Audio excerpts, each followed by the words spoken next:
Hi, my name is JL Delavega. I am the author of the Revere Trilogy. It is a gothic western horror about a family of female outlaws. They live on a train and they sabotage every man that they come across. Um, I'm chatting here tonight with Ellen Holmes. If you want to go ahead and introduce yourself now. So I'm Ellen Holmes. I am the author of Space Collisions and The Floating Castle. Space Collisions is a collection of a small, very small collection of short stories. And then The Floating Castle is dark epic fantasy, my first novel. So, yeah. That's so exciting. Yeah, you had me at Dark Epic Fantasy. I remember seeing the description of your book for the first time, like maybe even only about a month ago. Hasn't been super long, but yeah, it had me at that you had morally gray female characters because those are my favorite. Yeah. So I knew I was like, ooh, yes, I need to follow this author. Like we're gonna get along well. Yeah, definitely.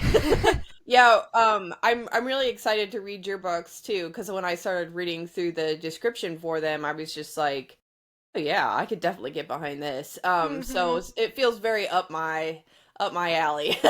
Yes. So I'm So really excited about it. It sounds yeah. great. Oh, thank you. Yours does too, and yeah, it's definitely on my TBR for this next year. Um, Thanks. so, do you want to tell everyone kind of a little bit about what the floating castle is about? Yeah, so the floating castle, if you'll imagine with me, I'm gonna give you my pitch here. Uh, a world where demons control the supply of magic and dragons are both feared and sentient. You have three women that come together to oppose an evil prince and escape his floating castle. So, Woohoo! Man, you have the pitch down. I just kind of got chills for a minute there. I was like, ooh, dragons, demons. Yeah, three women coming together. It's yeah, again, mhm. all the things that I like right there. So I'm super excited. Yeah, it's that's awesome. You know, I love I love all of that stuff. The demons I'm that's kind of new for me, but the dragons, the epic fantasy stuff, that's always been like my favorite. Mhm. And Yeah, so it's kind of the dark part kind of came later. The epic fantasy part was always in my head, and then the dark Uh part huh. kind of came later because I tend to gravitate towards dark fiction for some reason. Mhm. A lot of my stuff is kind of dark, short stories and stuff. And Yeah, I mean, I have some that are a little bit more hopeful, Mhm. even though the subject material is kind of dark. But the it might like end on a more hopeful note. Um, with the Floating Castle, it's a series, so I'm not gonna tell anybody how it Yeah. ends. People will just have to wait and be surprised. Yeah, they'll have to read and find out. Um, You'll have to read and find out if you're gonna be happy at the end or if you are gonna cry and your heart's gonna be broken. yep, no guarantees either way. I love that. So. This is off script, but how many books do you have planned in this series? Yeah, so I tell people 8 to 10. So Okay.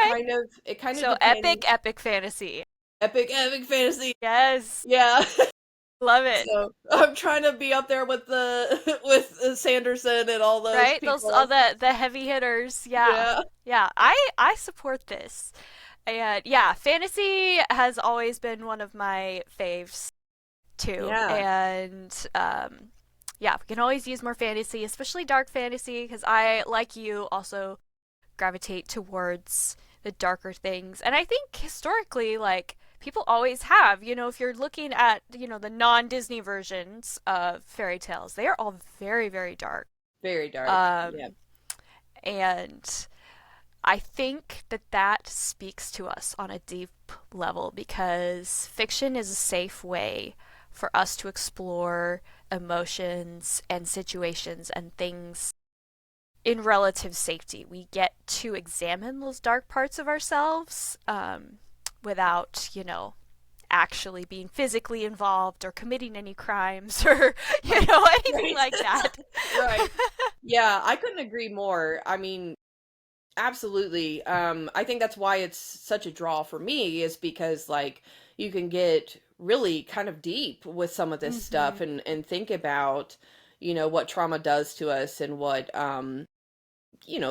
the darker kind of stuff does to us and like who does that make us as human beings and Hmm. like what who are we when we make certain decisions and how do other people perceive us when we make those decisions and like how does that in turn make us change and do different things and so I think it's honestly one of the coolest things ever to be able to kind of explore all of those really Yeah. dark topics and ideas and stuff, so yeah. Yeah, that was well put. I like that. Yeah, especially getting to explore, yeah, the choices that we make and how those affect us and how those affect others, and think we really get to see that the most with darker topics. Yeah, for sure. In the floating castle, it's interesting because I have two characters.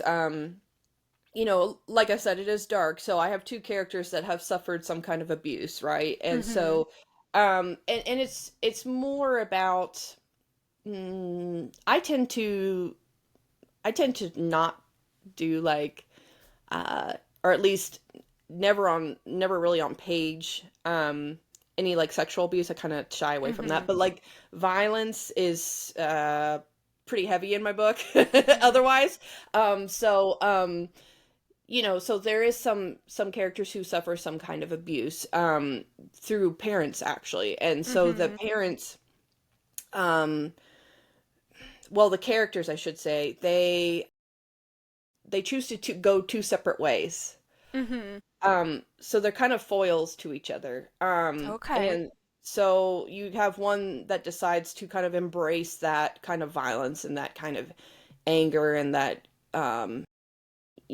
just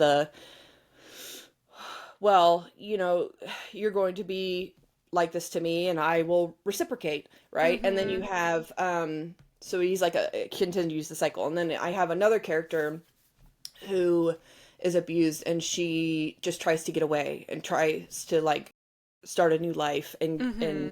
move on from that trauma, and obviously it's not that easy, right? No. But You don't get to just, decide one day to walk away and everything's right. fine, but you do get to choose, am I going to continue the cycle or am I at least going to try to break the cycle? So I love Yeah. that you're exploring both sides of that. Yeah. And Yeah, so I because I enjoy the darker themes, I think it's super important for people who have experienced abuse to see representation yeah. of their experiences in fantasy, and because I feel like now it's becoming more acceptable to write about things such as abuse without being gratuitous, and I love that that it's something that we talk about that now, that it's not something we're so comfortable with sweeping under the rug Yeah. anymore. Yeah. And like you were saying, fiction is a perfect way to explore Mhm. those topics and even like experience a little bit of healing along with the Yeah. characters. Yeah. Yeah, for sure. I think, the healing that's going to happen in this series is going to happen over the books. So you Mm-hmm. have like little tiny steps each book towards something new, something Mm-hmm. changing, something, some type of acceptance or um whatever.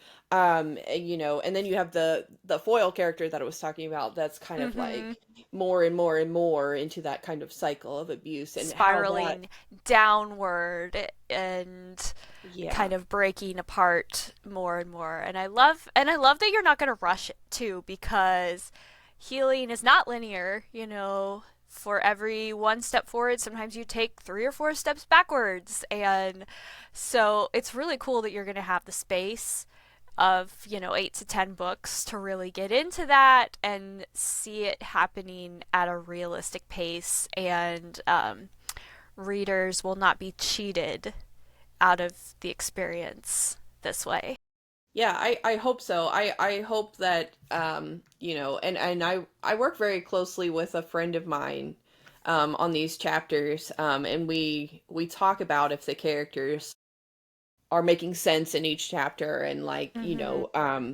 is this within their character, is this towards like growth, is Mm-hmm. this something that would they react this way. So I try to be careful with each, especially my main protagonist, but definitely the rest of the characters as well, because I have a lot of really important minor characters, and Mm-hmm. they play important roles throughout the books. Um, and so I try to make them all distinct, and I try to, show like each one is going to do something different, react a different way. Like one Mm-hmm. character is going to be defiant and in denial about like what is really happening, right? And then another Mm-hmm. character is like, no, this is definitely happening and I'm trying to escape. And another character is like, well, I don't know. Like, I just, all I want is to be loved, and Yeah. like, I'm not getting that and I don't know what Yeah. to do. So everybody kind of reacts differently to different experiences, obviously. Mm-hmm. And Yeah. so, yeah, so I'm trying to make it complicated and not easy, Mm-hmm.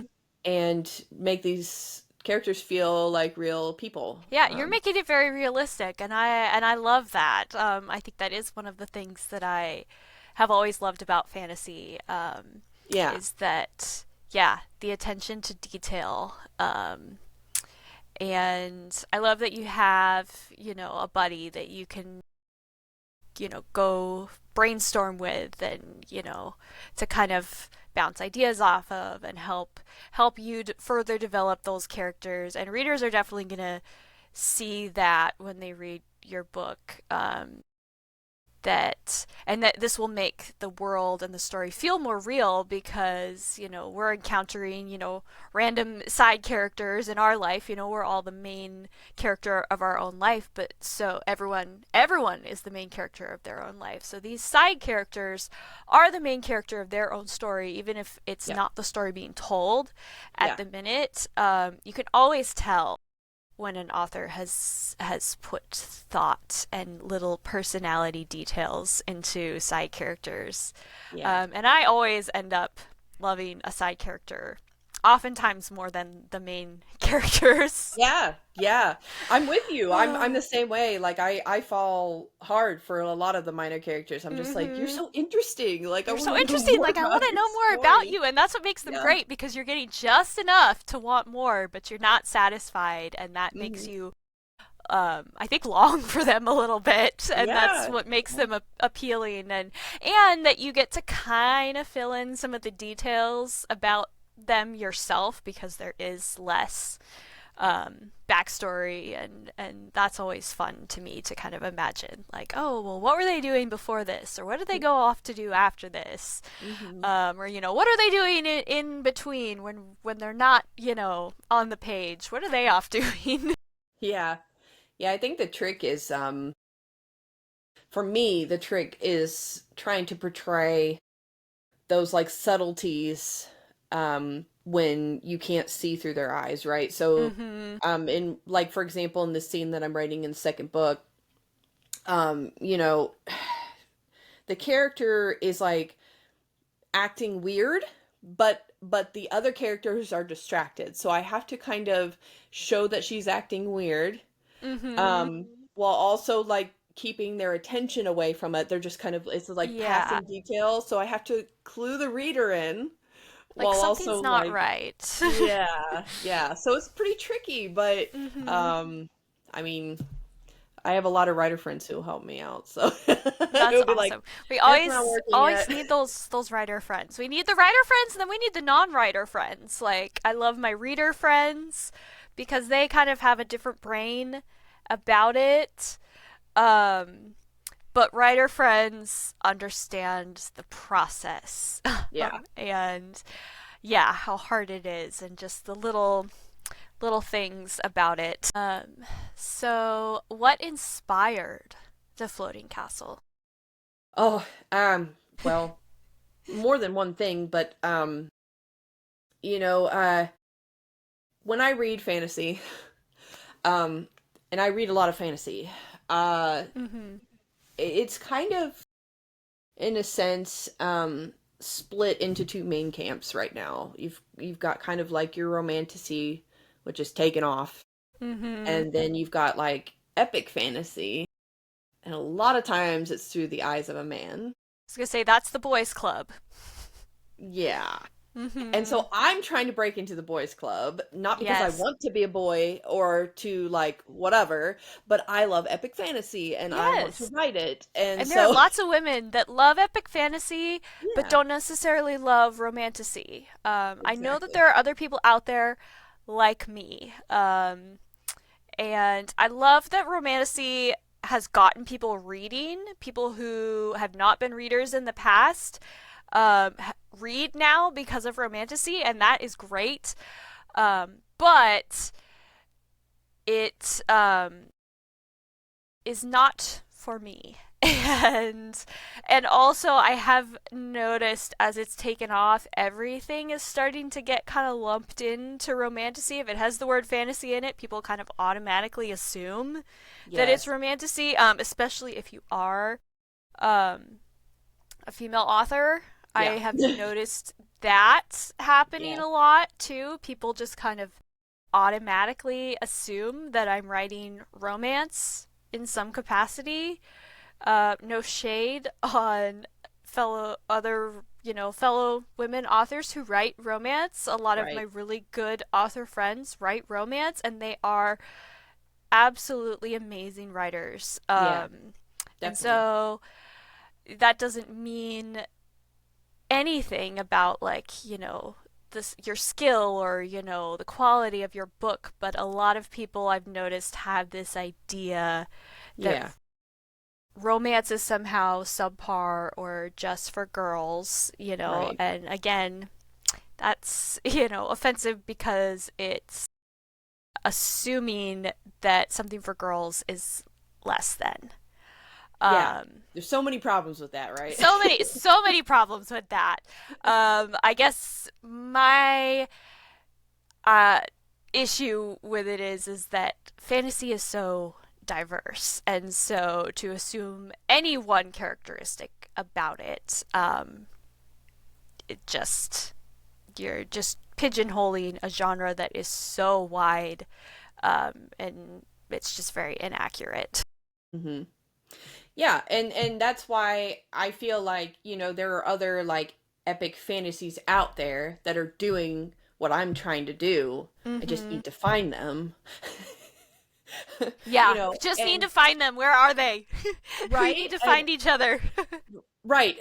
Like I keep looking because I know they exist. I know they Mm-hmm. exist. Yeah. And I will find them one day. Yes. Yes. Um, but yeah, like yeah, definitely agree with you. Romantasy, I love romantasy. I think it's cool. I would not normally read it. It's Mm-hmm. not my normal cup of tea. I get Yeah. really, really bored with like spice scenes, and I'm just like, okay, let's get back to the dragons. Yeah. I can't deal with all the euphemisms. that's Yeah, my that's my thing. A yeah, romantasy is really big into its euphemisms, and yeah, and then I also, I guess, take issue with romantasy. paranormal romance is the most guilty of this, but romantasy is kind of right up there, in my opinion. How it portrays actual toxic, potentially dangerous behaviors and relationships as romantic. Yes. And I think that there are a lot of people that can tell the difference between fiction and reality, but when you involve romance, it starts to blur the lines between what we're reading and what we are training ourselves to accept in real life. So that's kind of the other beef I have with it. Though I have read some of the popular ones, I'm not going to name any of them. Hmm. But yeah, No, it was I just too totally agree. toxic. It was just too Yeah. toxic for me, and I was like, this is not setting a good example for young women. Oh, I agree, and that's why I couldn't bring myself to like Twilight when it Mm-hmm. first came out because it came out when I was a teen. Yeah, same. So you understand. So Yeah, I'm just yeah, like everybody liked it, and I was like, I just can't, like, I just can't like it. And yeah. It's like this is creepy. yeah, yeah, and yeah, I definitely 100%. And I think that's part of the reason I wrote um Li Ling the way I did in my book Mm-hmm. because she's like I'm just like if someone is like I'm gonna kill you, that's not hot. That's like you run from that, right? Yeah, And so yeah. You run um from that.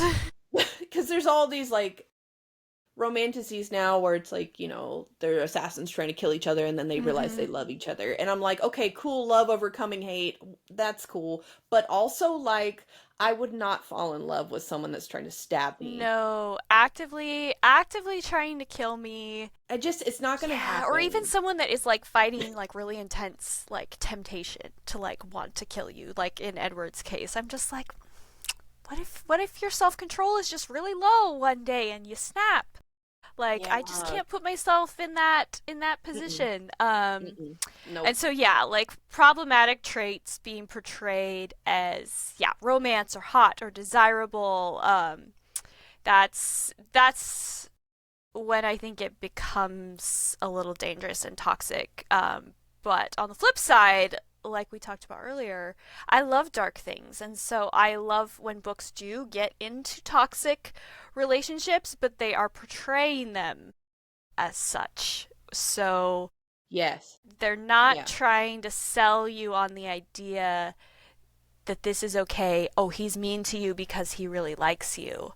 You know, that lie Yeah. that we all heard growing up in elementary school, like, oh, a boy shoved me and then he punched me and it's like, "Oh, that just means that he likes you." And it's like, "No. No. No." And even if he does, that's not the kind of person you should be with because Exactly. they have not been taught how to regulate their emotions and to properly show affection. Yeah. Yeah. And that's in the floating castle, Lillian and Elias are immediately at each other's throats, and it is like a political marriage, but Mhm. but they never, well, I don't want to give too much away, but they it's not too much to say that they do not like each other. They It's remain a political enemies. marriage. Yeah. It's Um, it's an alliance to get power or money or, an army, how whatever benefited the families and historically yeah. very accurate. Yeah. Yeah. So, Yeah. and I won't say what happens with the marriage or Mhm. if there is even a marriage. I'm not going to say that, but I will Mhm. say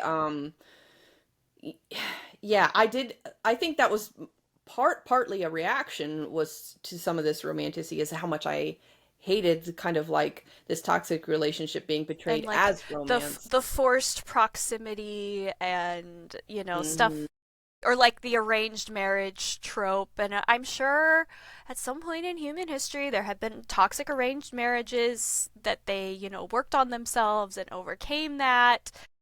But I think the core issue actually is that it's oversimplified. in Yeah. romantasy, and Yeah. it doesn't work that way in real life. It doesn't. And and you know, those people might mm, try to come off as lovers or whatever, and then they can turn around and abuse you. And Mm-hmm. so I don't know. It just to me it does make me uncomfortable reading that stuff. I don't really like it. So that's why I didn't go there. You know, I Mm-hmm. showed like this guy that Leiling is supposed to marry is pretty darn evil, and he's going to be her enemy, and they're not going to Mm-hmm. fall in love. They're actually really going to hate each Like, other, and they're he's a going to bad guy. yeah, he's a freaking he's bad guy. not he's not actually a good guy, Right. in disguise, because again, good guys don't do that. Exactly. Yeah. So Oh, he's definitely in a sense he's kind of a classic, almost a classic romantic dude, but I'm showing like that she's not going to fall in love with him. yeah, and this Um, is how it probably would play out in reality. And I do, again, this is why I like darker subjects, darker fiction, dark fantasy. I really love folk horror, because they tend to be more realistic. And I guess, I can suspend, a certain amount of reality because, again, I love fantasy. Um, it would be really cool if we had dragons and magic in our world. It would also be terrifying. it would also be But terrifying. so I can overlook, fantastical elements like that because you're in another world. It's not our reality. It's a different reality, but the behaviors of people, I guess, is what I have a harder time Yeah. excusing and overlooking even Hmm. in fantasy. Yeah. Yeah, I agree. And some people will argue, well, it's just supposed to be pure escapism, but my argument is if I can't believe what's happening, I can't It's escape not an into that escape. It's reality. not an escape for me, and it's Yeah. like, okay, that's why it's wonderful that we have so many books because everybody's escapism looks a little bit different. My Yeah. escapism definitely needs to have a little more edge. I'm also the girl that's here for the violence. I'm here for the body count and the blood. Yeah. Yeah. Yeah. Yeah. Well, and because like if you look throughout history, I mean, we're talking about what real people do, real behaviors, right? Mhm. Like Yeah. when they're enemies, they don't treat each other well. And Yeah. so I wanted to kind of talk about that and like what violence actually does to us through the lens of Mhm. fantasy. Because a lot of times, again, let's go to the epic fantasy side, right? You'll get like these beautiful hot women that just are really super dangerous and sexy, and they might not have any depth. Or like Mhm. they're just like these like they're almost like I don't know, metaphor or allegory in a sense where like they're kind of just there to play this like role or be a symbol or whatever. And Mhm. I just wanted something more than that. I wanted something more than that. Um and with the violence, because there's tons of violence against women in Mhm. epic fantasy, tons. Tons, and it's really not talked about very often. It's not. It's kind of Um just accepted in the genre because up until, very recently, it's been almost exclusively a boys' club. Um, we're starting to break away from that, which I'm mhm. happy about. There's still a lot of work to be done. But yeah, it's definitely, I would personally label it as one of the tropes of epic fantasy is violence against women. Yeah, yeah, and I wanted to like show, well, if you hurt a woman, things happen. It just doesn't go away. It just doesn't Mm-hmm. disappear. Like they don't, and I know a lot of times it's like through the lens of a male character who comes to their rescue or Yes, like and who again, comes. it's being used to further the male story. The women are just a prop, and all of the things that happen to them are just to further the man's journey. It doesn't really look at, you know, the the trauma and the repercussions and, like the events leading away from that for the woman. Um, Exactly. Yeah. Yeah, definitely. yeah, And so I wanted to kind of create a book like that, right? Where, I love that. um, thanks. Yeah, where these women, This makes me are, so happy. yeah, yeah. I'm glad, because I feel like I needed those books a lot, and I had to get them through other genres, or I had to get them through Mm-hmm. YA, because sometimes YA fills that slot. But I also Yeah. was like, I felt pressured when I first started to write YA. Um, and again, I think there's a whole bunch of reasons for that. Um, Mm-hmm. but but I was like, no, I want to write adult fantasy. I want to write for Yeah. adults. And so, because I really wanted to get dark and just kind of like really talk about that and what Mm-hmm. it means. I guess I have all these things just pent up inside of me that I needed to put in a Yeah. book, And that's and that's why writing and art in general, but writing especially is so wonderful. Yeah, yeah. you get to, you know, kind of live out these emotions that are living inside of you, and the physical act of taking the ideas, whether or not you're, writing it by hand. I used to write everything by hand, and I quickly realized that took way too much time. But there's still that mind to body connection, even with Yeah. typing on a Yeah. keyboard. And if you're an author that likes to take down by dictation, you're still moving your mouth. There's still an action happening, and there's something very special about that brain to body connection that helps you release emotion in a very unique way. Yeah. Yeah, I think this book has been really good for me in that way. Because I was always looking for that story that I needed. Um, You wrote the book that you wanted to read. yeah. Yeah, I did the And cliche. that is what they tell you to do. Yeah. And Yeah. and I fully support that. I mean, that was why I wrote the Revere Trilogy. I was like, Yeah. this is the book that I have been looking for all my life, and specifically one of my main characters. I was like, this is the main character that I have needed to see represented my entire life, and I have not found her yet, so I need to create her. Yeah, see, this is why I'm so excited to read the books. Because I feel like these stories are missing. They're missing, Mm-hmm. or they're not marketed enough, or they're not shared enough among Yeah, readers. where And they're so, hidden, little hidden treasures. yeah, yeah, and I've been looking for them actively all this Mm-hmm. time. So that's why I'm excited to read your books. Yes, I'm so happy that the algorithm brought us together finally. Yes, yeah. So, Because that was how I stumbled across you, was on Instagram, and I was like, oh, hmm, this looks interesting. Like, yeah, what's this book? And then yeah. the more I found out about it, I was like, yes, this is everything that I like. Yeah, yeah, I'm glad. That makes me happy. And I'm glad we connected because I've had a lot of fun just following kind of your journey as an author too. Hmm. And yeah. So, and I know you work with some independent bookstores too, right? So, Yeah, yeah. there's a couple here where I'm at.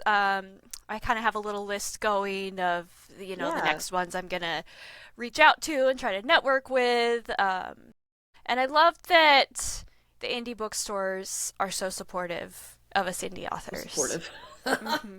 Yeah. Cause it really, like, in my opinion, it is a two-way street. Like, Mhm. we are actively, like, advocating to shop small, shop your local bookstore, support your library. But then, if you're not getting any, like, type of support from your local bookstores, and I understand, they're a small business, they can't shelve every single book, Yeah. and they still have to, pay their electric bill and feed their families and keep their doors 100%. open. Yeah. So I understand the realities of the business side, but at the same time, if they refuse, to even talk to you or like don't ever stock any indie books or Yeah. all they have to do is share one of your posts or something on the internet, that's free. Like they can't expect us to do all of the supporting and then not care about us at all.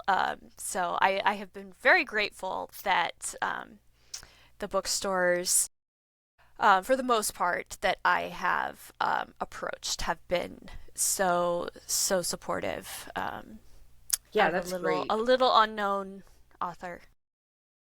Yeah, no, I mean, but it is great because, and it is a two-way street. I've received lots of support. Bailey from the Crafty Bookstore, for example, goes way above and beyond anyone I've ever met in the industry as far as like a bookstore That's owner. amazing. She's amazing. Taylor's amazing. Their whole outfit's amazing. The authors there are awesome.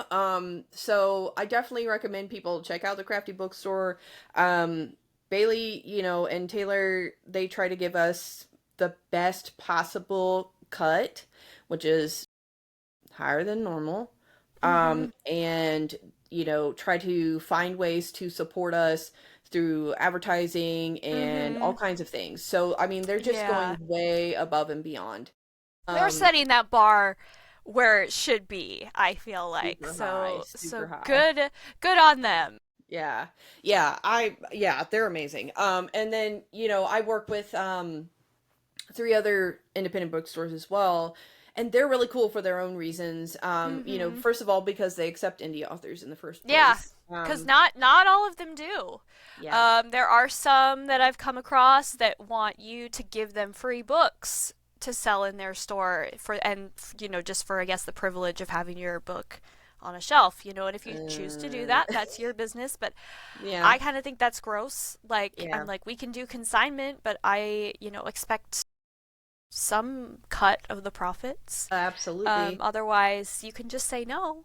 Yeah. Um, Yeah. yeah, and then I saw something on the internet yesterday, yeah, about how an author was posting that like a bookstore had, um, and it sounded like an indie bookstore. They didn't say which one, and that doesn't matter. But a bookstore was saying, you need to pay us, X amount of dollars, and then we'll shelve your book. Barnes and Noble is a pay to play, especially for their desirable prime shelf space, which again I think is gross.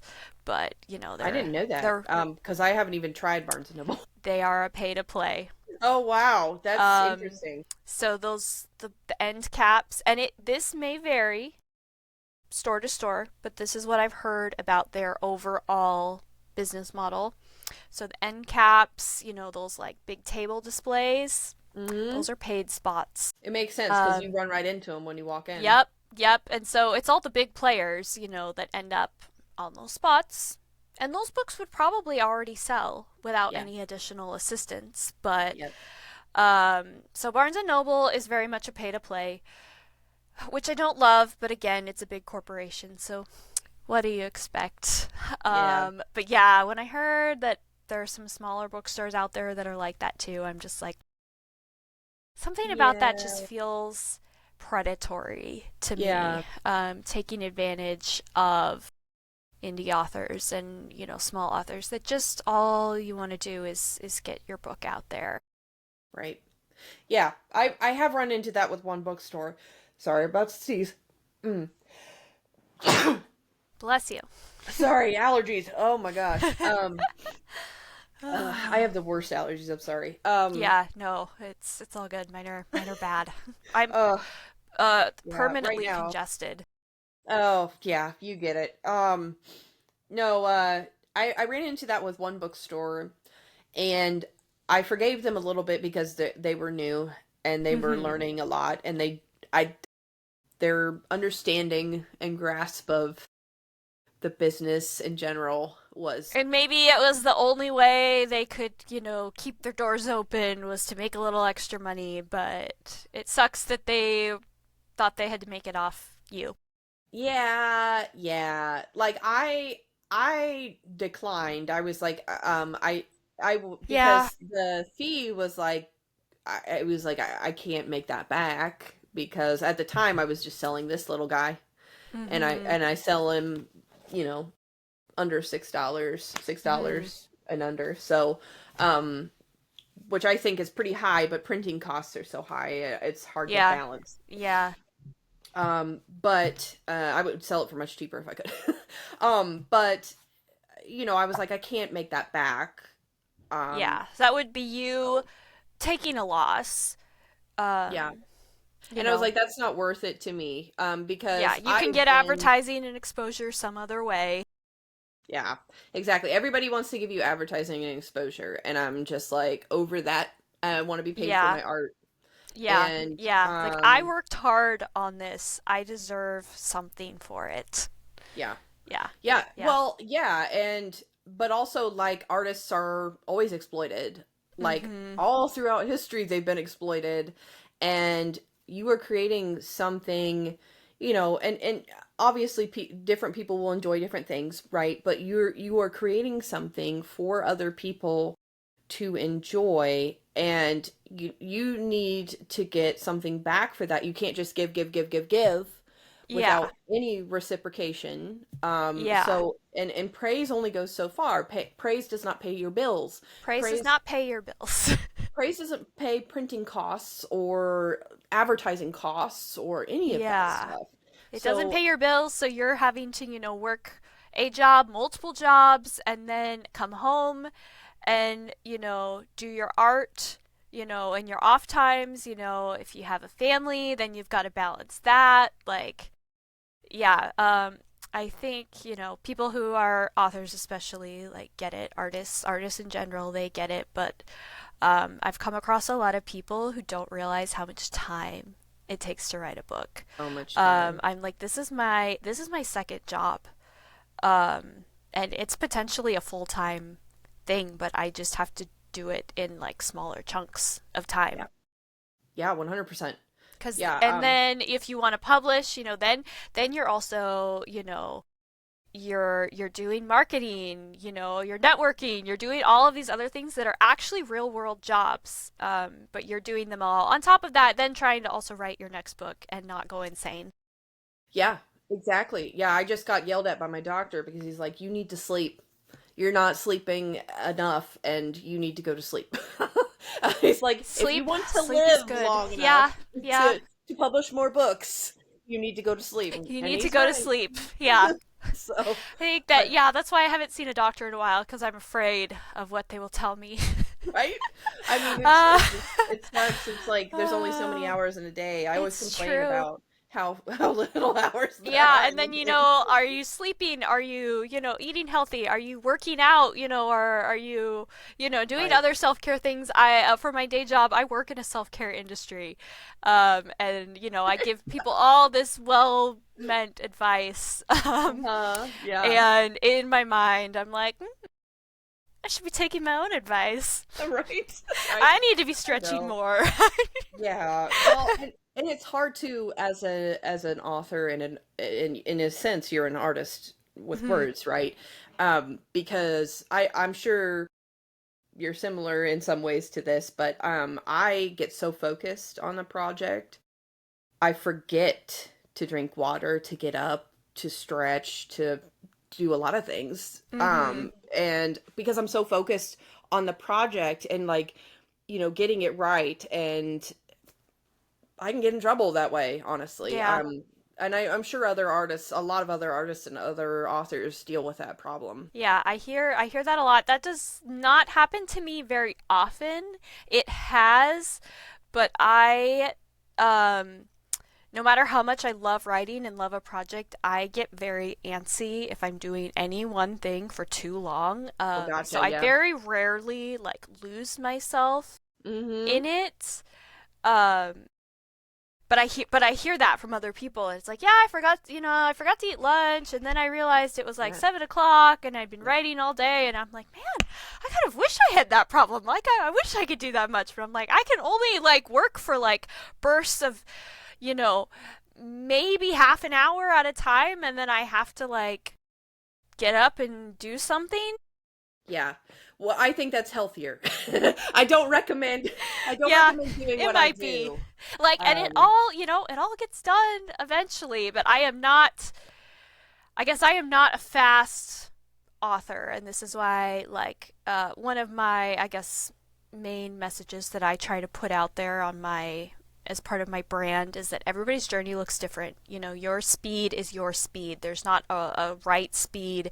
And so don't be comparing yourself to somebody else, because that is something that I personally have a hard time with. And so, like, I'm trying to remind myself almost every day, like, don't be looking at people's Instagram, looking at how yeah. many works in progress they have. They have 6 projects that they're writing at the same time. I don't know how anyone does that because I can't do it, but that's amazing. I am like impressed and jealous and happy for you if that's your speed, but that is not my speed. But then I start looking at myself and like, man, like I could have way more books if I just worked harder, but that Oh, is just not how my brain works. I can only yeah. focus on one thing at a time, and it is in like bursts, like Yeah. small bursts. Yeah. And I'm like, you know And what? I just need to accept my speed for what it is, and eventually you get there. I mean, you've written a trilogy. That's amazing. I Hmm. feel like, do what works for you, Yeah, and that is and all that matters. Do what works for you. yeah. Yeah. Yeah. Yeah, because I mean, I thought, I feel like I kind of am a slow author too, even though I focus really hard and I work really Hmm. hard on my projects. Um, I do feel like I'm kind of a slow author, because, and again, this is me trying not to compare, right? But Hmm. when I went through the MFA program, I saw all these people publishing books, and their projects that they went through the MFA program with, they would publish the book, or they would get a deal with this Hmm. traditional publisher or whatever. And here I was still trying to figure myself out and write something that mattered, Yeah. and Yeah. which was hard. And I think I still had room to grow even after Hmm. the program, maybe especially after the program. But Yeah. You need to um, decompress a little bit from that. Like, yeah, burnout's a real thing, and those types of programs are intense. yeah, they are. And I needed to mature as a person and an author. Um, and I kind of wish I had done the MFA at a different time in my life. Hmm. Um, my friend who I work with on my books, she is actually a professor, and we talk sometimes about like how we wish certain things had been different, and without going too much into that, we just we wish there had been more fostered love for each other's work, and like Hmm. community over competition, and because there was a lot of like competition within the Okay. MFA It was program. very cutthroat. Kind of, yeah, and part of that was because of like fellowships and stuff, Mm. which So you kind of sucked. were competing in a sense, but at the same time, it's like, yeah, you're all kind of going after the same thing. Like, I would much prefer to be supporting other people, and that is what I love so much about the author or the indie author community, especially. Exactly. Like, Yeah. everyone is so supportive, and Yeah. they're everywhere you go. There's the bad apples, the people that think it's a competition, but overall, like, the experience with the indie author community has been very much that everyone is here to lift you up, not pull you down. Yeah, 100%. I have been so wonderfully embraced by other indie authors. I mean, just and they genuinely would go out of their way to help me. Mm-hmm. And I'm like, I want to do that for somebody else. And Yeah. so I try to reciprocate as much as possible, not because I feel obligated, but because I'm just so grateful for, Yeah. the hand up or the help that I've received, and I Yeah, want and to you do want to that same for pass somebody that else. along, Yeah. to the next person, and Yeah. yeah, there definitely seems to be so much genuine, like, wanting to help and spread the word, and people Yeah. are, sharing your books without expecting anything in return. And that really, like, really um is so encouraging when you can tell, yeah, that people just genuinely want you to succeed. They want everyone to succeed. They're not doing something to hope in hopes they'll get something from you. Right. Right. Yeah, they Yeah. just, like, they don't care if you buy their book, but they bought your book, or they share your post, but they're not trying to get you to, like, buy anything from them. They just want Yeah. to, help a fellow author succeed. Yeah. Right. And I think part of that stems from the fact that a lot of indie authors fell in love with reading, Mm-hmm. and then they wanted to become an author after that. Yeah. That was kind of my story. Even though I wanted to be a storyteller even when I was young, I still fell in love with reading first. And Mm-hmm. so it's like, of course I'm going to support other people who are putting out books that I want to read, Yeah. you know what I mean? So, and then on top of that, there's just of course this community that's just Mm-hmm. like the feeling of community and belonging to something that's bigger than you, and like Mm-hmm. lifting each other up is a wonderful feeling. And it's not just like self-published authors, which have, like, everyone I've encountered has been kind and Mm-hmm. amazing. But it's also like the small press and the independent press Mm-hmm. authors. So I'm the founder of the Small Spec Book Awards, which is like for small and independent press speculative fiction. We just did our first competition this year Okay. and just announced the winners. Great books, go check them out. I Yeah, have that's all, fun. yeah, I have all of them up. The winners, the finalists, the semifinalists, the nominees. I mean, I liked books on every single level. So I definitely recommend that you check them out. Okay. Yeah, and but like the person that helped me run that, the co-founder of the SSBA, Millie, she is a small press author. She's been published by multiple small presses. Mm-hmm. And she is like the kindest, nicest, most amazing person. Publishes great books that I love reading. I have a bunch left on my TBR that I need to finish, but I Nice. finished, I think three of hers this year and loved them. It's and she's been like the most supportive, not just with the SSBA, but also with my author journey, and like trying to help me and per you know offering a hand up, and Mm-hmm. like, hey, here's this cool thing I learned about the industry, you should use it Yeah. too. I can't tell you how valuable that is. Right? Be like, this was great, or on the flip side, like, hey, this is what I did wrong. Don't do this. Yeah, yeah. Yeah. So, Yeah. by the way, if you like speculative fiction, go check out her books. um, just a plug for her there. Yeah. You But got to. I do. I mean, and I genuinely like. She wrote this. For example, this sci-fi kind of thriller book, about this crystal and like this mystery that was around this crystal, and the crystal provided energy for the entire city, Ooh. and yeah. So, she's already writing stuff that I really like. Mm-hmm. And then I think she mentioned that there might be more books coming. I don't know if that's an official announcement or not. But Just there, rumors. yeah, I mean, she's definitely writing more books in general, Yeah. so we'll just throw that out there. Yeah. But her new novel, The Color of Time, is coming out here soon, and I'm very excited about that. Um, so yeah, I mean, it's just, but she's been an incredible friend, and so like helpful on so many levels. So and that's just one example. I mean, there's Yeah. been a whole That's bunch of people that I've amazing. met. Yeah, like you, who just reached out and was like, "Hey, let's do an interview together." I mean, Yeah. that's so kind and so thoughtful and Yeah. so incredibly helpful, and I really appreciate it.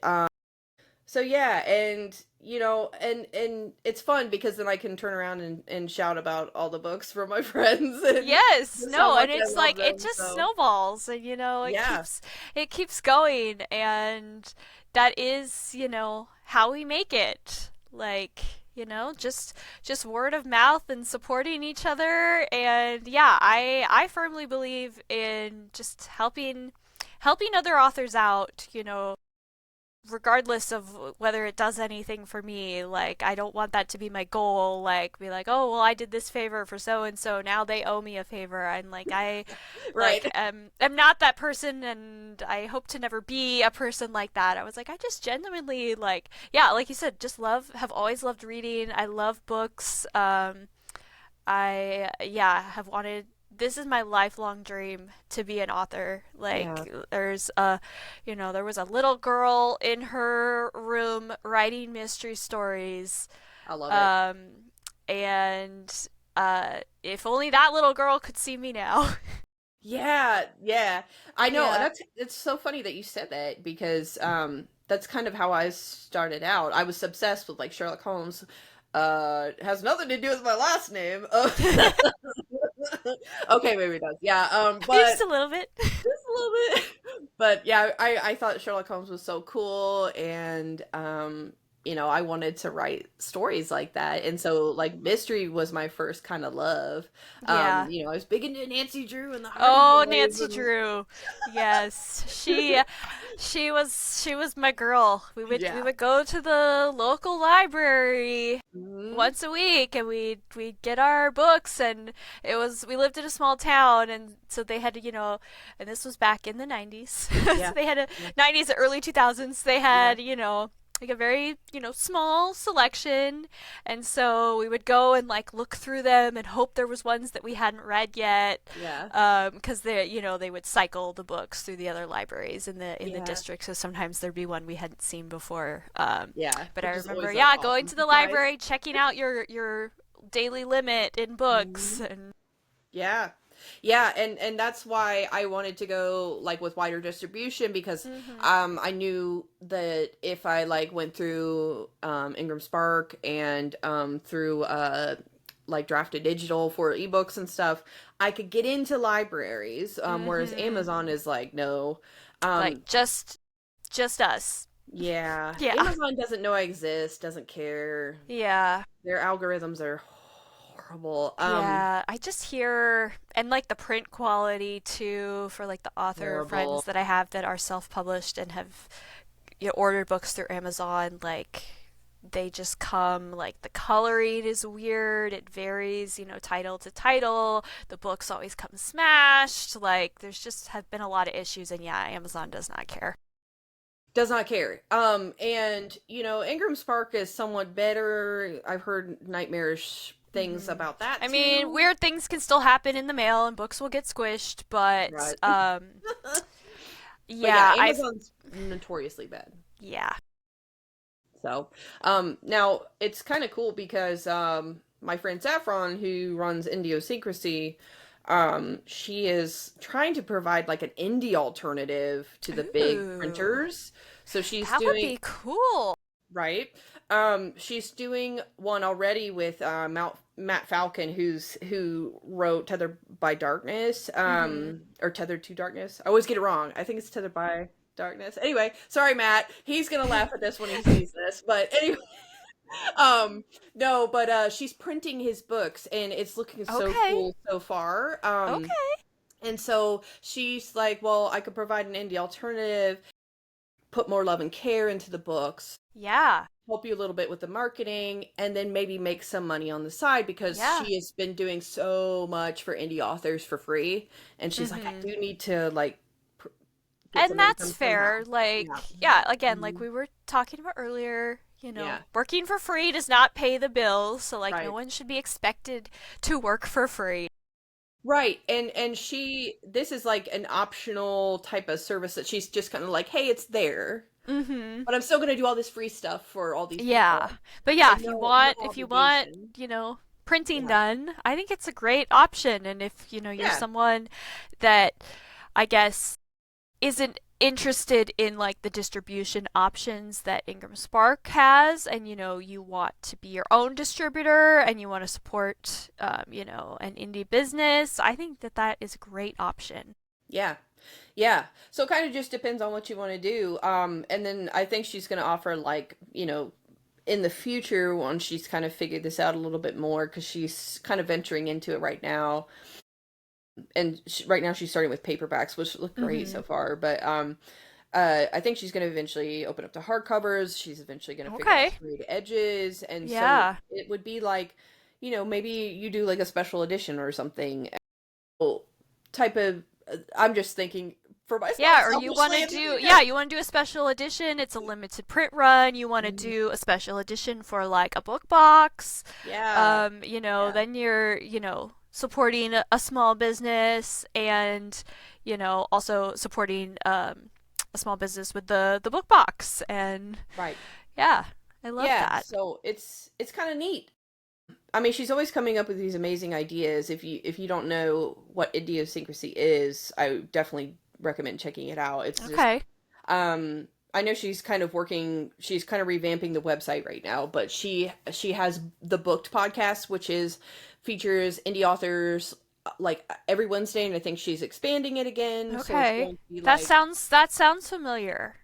I think I've heard yeah. So of Booked. I was on one episode, one of the Okay, live you were episodes, on it. the first one.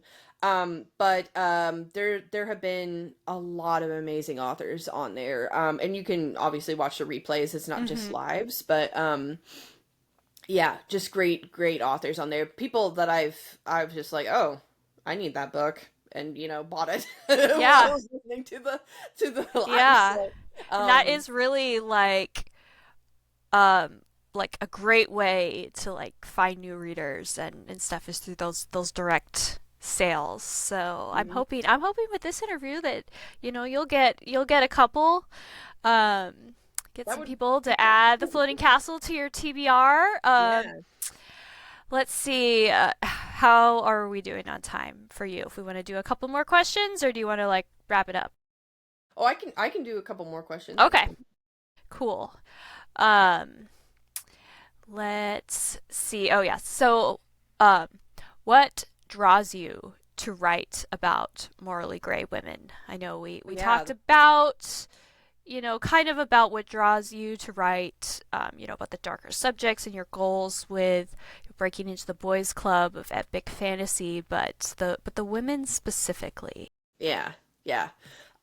I mean, I'm inspired a lot by real women in real life, and a lot of them are in my family, and a lot of them are Mm-hmm. my friends, and so, those there's a lot of complicated women that I know. Those real life stories, yeah, Yeah, women are the yeah. ones you gotta watch out for. Like I when you're watching the UFC fights, I have watched them occasionally, and it was always the women that were the Hmm. most interesting and the most savage. And I did martial arts for 6 years, and it was Nice. the other girls most of the time that I Yeah. got hurt from. Yes, yeah. Women I are think not to be messed with. right. I exactly. They are savage, but also sneaky. And that's Yes. really yeah, what you Yeah. gotta look out for. Yeah. I think the survival instincts kick in and also the smarts, right? So like Yeah, they're just thinking yeah. about what they're gonna She do. will choose her moment. Yeah, exactly. And it will hurt. Yes. Yeah. So it's funny you say that because I did judo and jujitsu for a while. Ooh, yes. Oh, And jujitsu is my next one that I want to do. yeah, I was terrible at it, just for the record. Hey, at least you Uh did it. at least I tried. If I could learn how to like throw my big boned body around, then maybe I would be a little bit more effective. But you still have the edge on somebody that knows nothing. True, If you were in a that is street fight, true. I still bet it would count for something. I that's what I'm hoping if I'm ever in Yeah. a situation where I need to use it is like, okay, maybe the surprise will, Yeah. Yeah, the um, element of surprise. They're not going to be expecting it. And yeah, always fight dirty. yeah, Never fight with honor in a street fight. no, no, not when you're trying to escape, especially, but no, no, but yeah, I had to stop because my doctor was like, yeah, you can't do high impact sports, not with your heart condition, you can't do Yeah, and it that. is So, martial arts are definitely a high impact sport. I ended up absolutely. tearing an ACL, and that I went back after the surgery and the rehab, but I was never the same. Never the Yeah, same after that. yeah, Yeah. yeah. I've been thrown around, nothing to that extent, but I mean, oh, I have just ached and ached and ached, and oh man, you have to be so careful about like the way you fall and everything, and Yeah, and even, like hyperextending joints and anything like oh yeah, that, or depending on what type of martial art you're practicing, what type of school you're at. My my dojo, we were kind of known for being very aggressive. I never did any tournaments, but my understanding was we were kind of known for getting flagged at tournaments for excessive contact. We liked to beat each other up. yeah, yeah. Oh my gosh. Yeah, so yeah, you can get hurt pretty easily. Mhm. Even when you're trying to be careful, you can get hurt pretty Yeah, easily. yeah. Things happen. Escalation, and yeah, you think you're being careful, and someone steps into you as you're punching or kicking them, and yeah, it's very unpredictable. Yes, definitely. But the martial arts actually, I use some of that in my book, just some of the things that I learned. Uh, um, and it's not. I don't want to pretend like I'm an expert, but I remembered some of the things that we did and some of the Mhm. moves, and I also studied some like not just hand to hand type of combats, but like with swords and daggers and all kinds of Yeah. things. And So I love that. See, I can already tell I'm just going to love your book because you can also tell when an author knows nothing about combat. And I would not call myself an expert in martial arts either, but like I have read some fight scenes where they're like having full on conversations while you're, yeah, punching and kicking and fighting for your life, and yeah, like it's just not realistic. Again, I get that like yeah, sometimes you need to stretch reality a little bit, and if they have to have this conversation, it's very fun to read, but there's still that part of me that's like that would never happen. The fight is going to be over really fast. But it's going to right, feel like you fought them forever, but it was probably only like 40 seconds. yeah, um, yeah, exactly, yeah, yeah, and so like just like I'm sure your martial arts um, was able to influence the way you wrote, even just from the perspective of understanding how bodies move in space and, the amount of effort it takes, to kick somebody in the head, like, or to swing a sword and, stuff like that. Like, it is not easy like they make it look in the movies. it's And it's not. not It, pretty like they make it look in the movies either. no, and I try to kind of emphasize that a little bit, especially through Emmeline, who's kind of Mm-hmm. like my knight character. Um, she's called a dame in the book, and Okay. it's like the knight equivalent, but dames aren't allowed to own land. So Oh, uh-huh, of course. yeah, They'll realistically. let you serve, but no land for you. Yeah, exactly. But, and Emmeline's so desperate, she's just kind of like, I just need a job, and I That's need fair. income, and I need to stay in the city and away Pay from those my. bills. I've got to pay those bills. So yeah, I mean, she comes from like a family of poor farmers, and then she's kind of escaping that life. So she has no income to start with. She's dependent on like this scholarship that she gets at this military academy, and then she's not. a good student, not because she doesn't want to be, but because she struggles, because she has like a learning disability. And Yeah. so, And academics were probably not like a high priority on the farm either. exactly, exactly. Yeah. So, she comes in illiterate, and then she has the learning disability, and she struggles so hard. She's dependent a lot on her friend who helps her, Mhm. and her friend, and then Emmeline has feelings about that, right? Like, oh, Mhm. am I just being a burden to my friend? And then, Yeah. but then meanwhile, Emmeline can fight. Like, she's really good at fighting.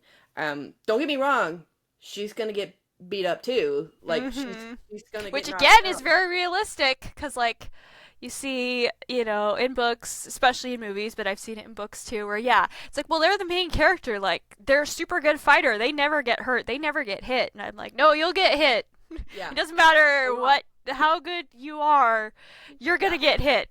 yeah, And exactly. the question that the my sensei would always, kind of pose the theoretical, I guess, question to kind of have in your mind. Like, if you're going to fight somebody, you're going to get hurt. That's a guarantee.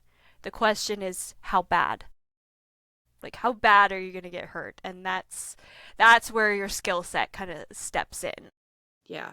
And that was something I had to learn and to overcome as far as like a fear, because Mhm. I was afraid of getting hurt, and Yeah.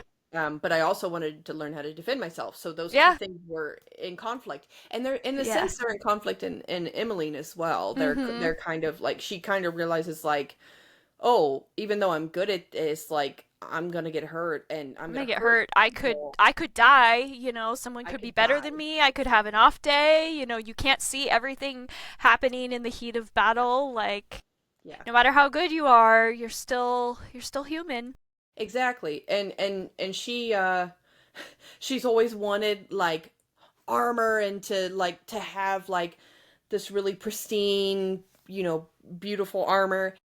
And then the day comes where she gets armor, and the Mhm. reality of that kind of sets in, and it's just like, now I have to fight with this on. Oh. Yep. Oh, an extra like what, 80 to 100 pounds, depending on what type of armor. I could even be Yeah. wrong about that. I have no idea. It's like, Yeah, I mean it's I heavy, don't right? think I'd want to try to fight or, march for 3 days in armor and then have to fight at the end in battle. You won't be marching, I guess, if you're a city knight. But yeah, just having to fight in armor is impressive in itself.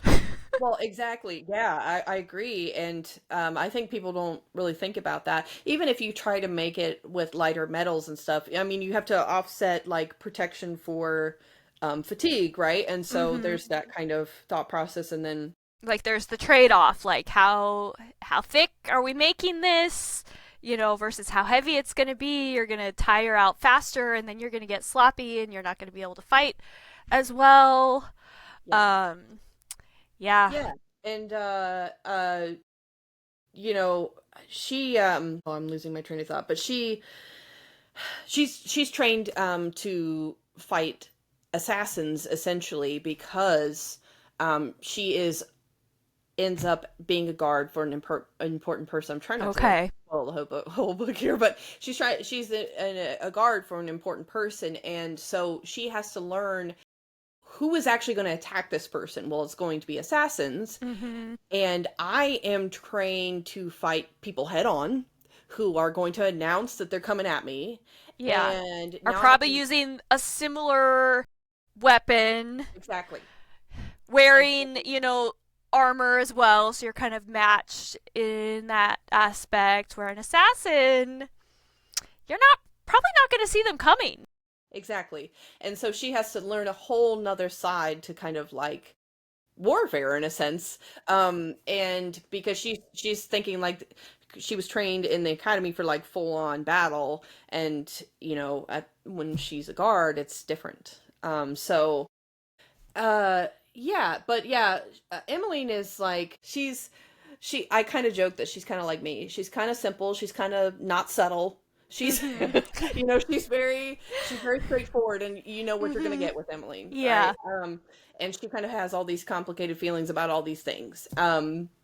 And she's easily manipulated by others, and Because so she grew up on a farm, and because she's straightforward, in her mind, her first thought probably is not that people are lying and like court intrigue and exactly. um Yeah, yeah, that's all brand new to her. This whole idea of like court politics and everything is like completely a new to culture her. shock, pretty much.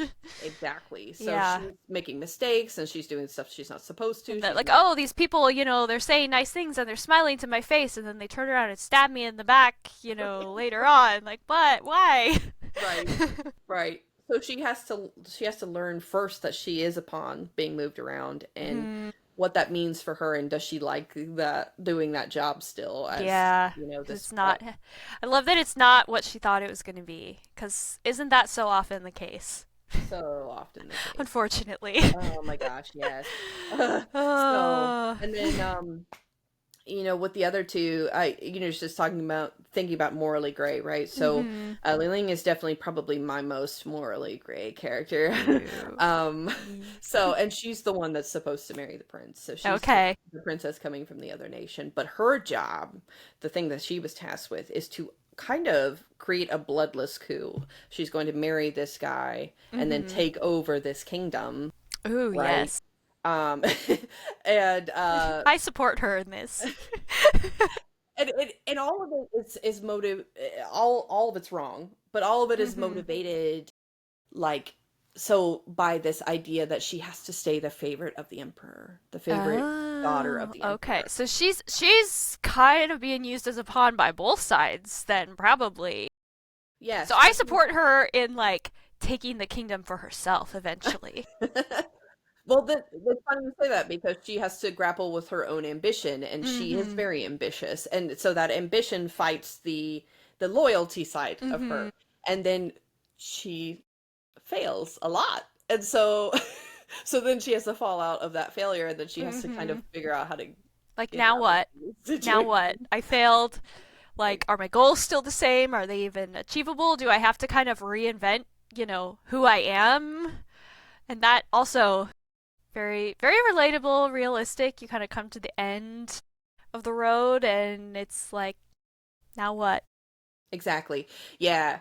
So, and this obviously, this growth and this kind of back and forth will happen across the series, but in the first book, she really has to grapple with her relationship with her father, and like Mhm. what that means for her, and is it love or is it something else? Mhm. And both ways, not just from him, but Yeah. her to him.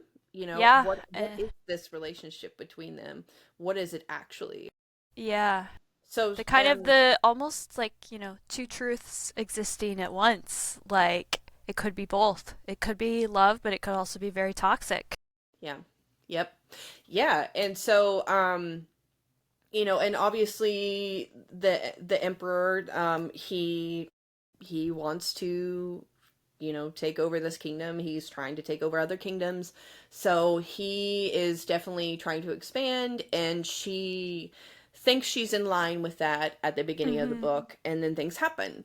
And Mhm. so she deals with like reality hitting her often, Mhm. and what this actually means to subjugate people, and Yeah. How messy and not nice it actually is. exactly, Yeah. exactly. So she has lots and lots of pressures throughout the book Mhm. just on that. I And so love that. there's kind of an examination of um imperialism, and Mhm. these coups that can kind of happen, and yeah, and just like, yeah, she has to grapple with that. And then so then you have my witch character, and she's the fourth point of view, and there's four in the book. And you also get the villain. Well, of course. Of Yeah. course you have to have the villain, Yeah. Gotta be balanced. Yeah. And, is the villain necessarily who we think it is sometimes? Well, there's definitely there's definitely that question. There's definitely the clear main antagonist, but there'll But from be his point of view, the people that are against him are the villain. So I exactly, guess it depends on who exactly. you're rooting for. Yeah, exactly. Exactly.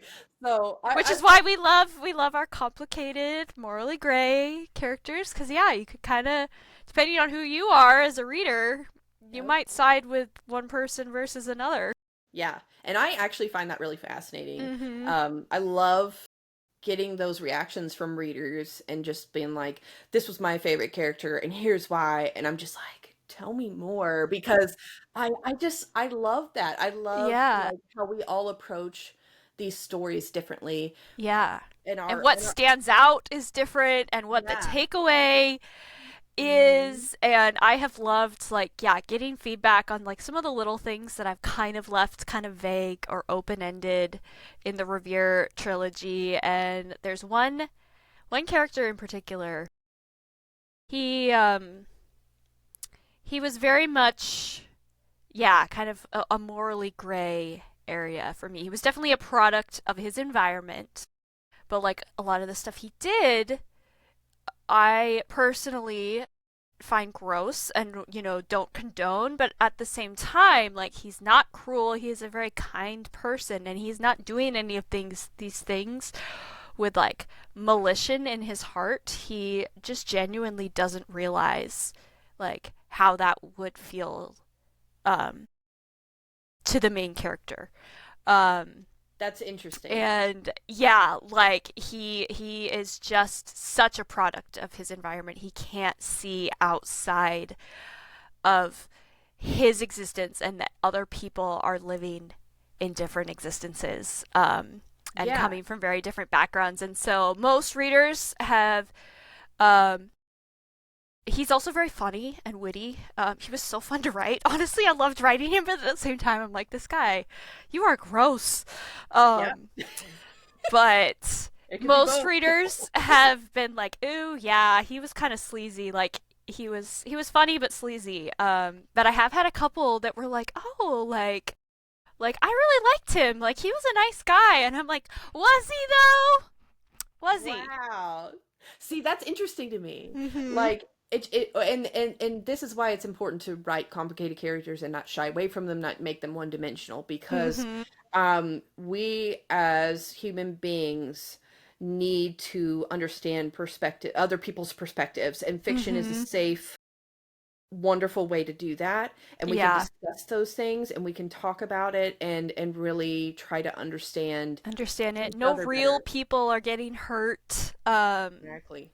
Yeah. Yeah, and I've seen a quote or two about this, but and I'm gonna misquote it, and I don't remember who said it, so I'm not gonna try to quote it exactly. But basically, the idea is that, like, when you're watching a movie, you're just watching it. You're a voyeur. You're not experiencing anything with the characters, but when you're reading, you have to bring something of yourself to a book and reading. And so, outside of actually having real world experiences that teach you empathy, reading is the only art form that can, like, teach you empathy in a close enough way to match reality. Yes, yes. And Which I is believe that. yeah. Yeah, which is why like okay, so escapism is cool, but like I really need those complicated characters, those Mhm. like deep dives Yeah. into If and all you're reading ever is escapism, like, you're probably not learning anything about other experiences. You're not learning anything about yourself. You're not growing. It's like just eating candy for every meal every day. Like, I personally don't think that's good for you. Like, you need a variety of things. Candy is great. Like, dessert, delicious. yeah. Have your dessert. But, you know, try other things too. Yeah, yeah. And I feel like oh, yeah, that was so well put. I feel like the mm, I'm trying to think how to put this.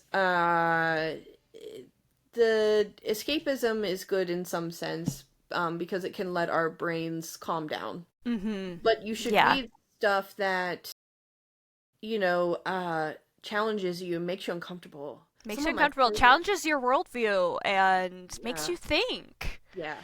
Some of Yeah. my favorite books in the world are the ones that have made me the most uncomfortable. Mm-hmm. Um, and I just can't help but love those books because they taught me something or they made me think about um people in a different way that Yeah. ways that I needed to think about them in a more empathetic way, so Mm-hmm. I've just learned a lot by reading the really complicated characters.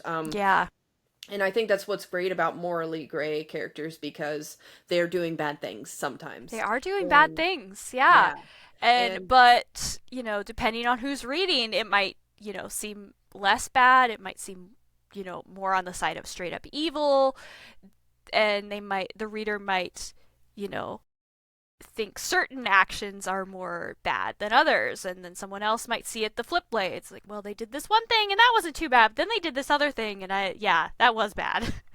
yeah, and I think it's Mhm. good to like recognize that too, Mhm. because you can see the human being, you can see their behavior and recognize that the behavior is wrong, but still empathize with the human With the being. human being, you can see because you've experienced part of their life with them, so you can see why they made those choices.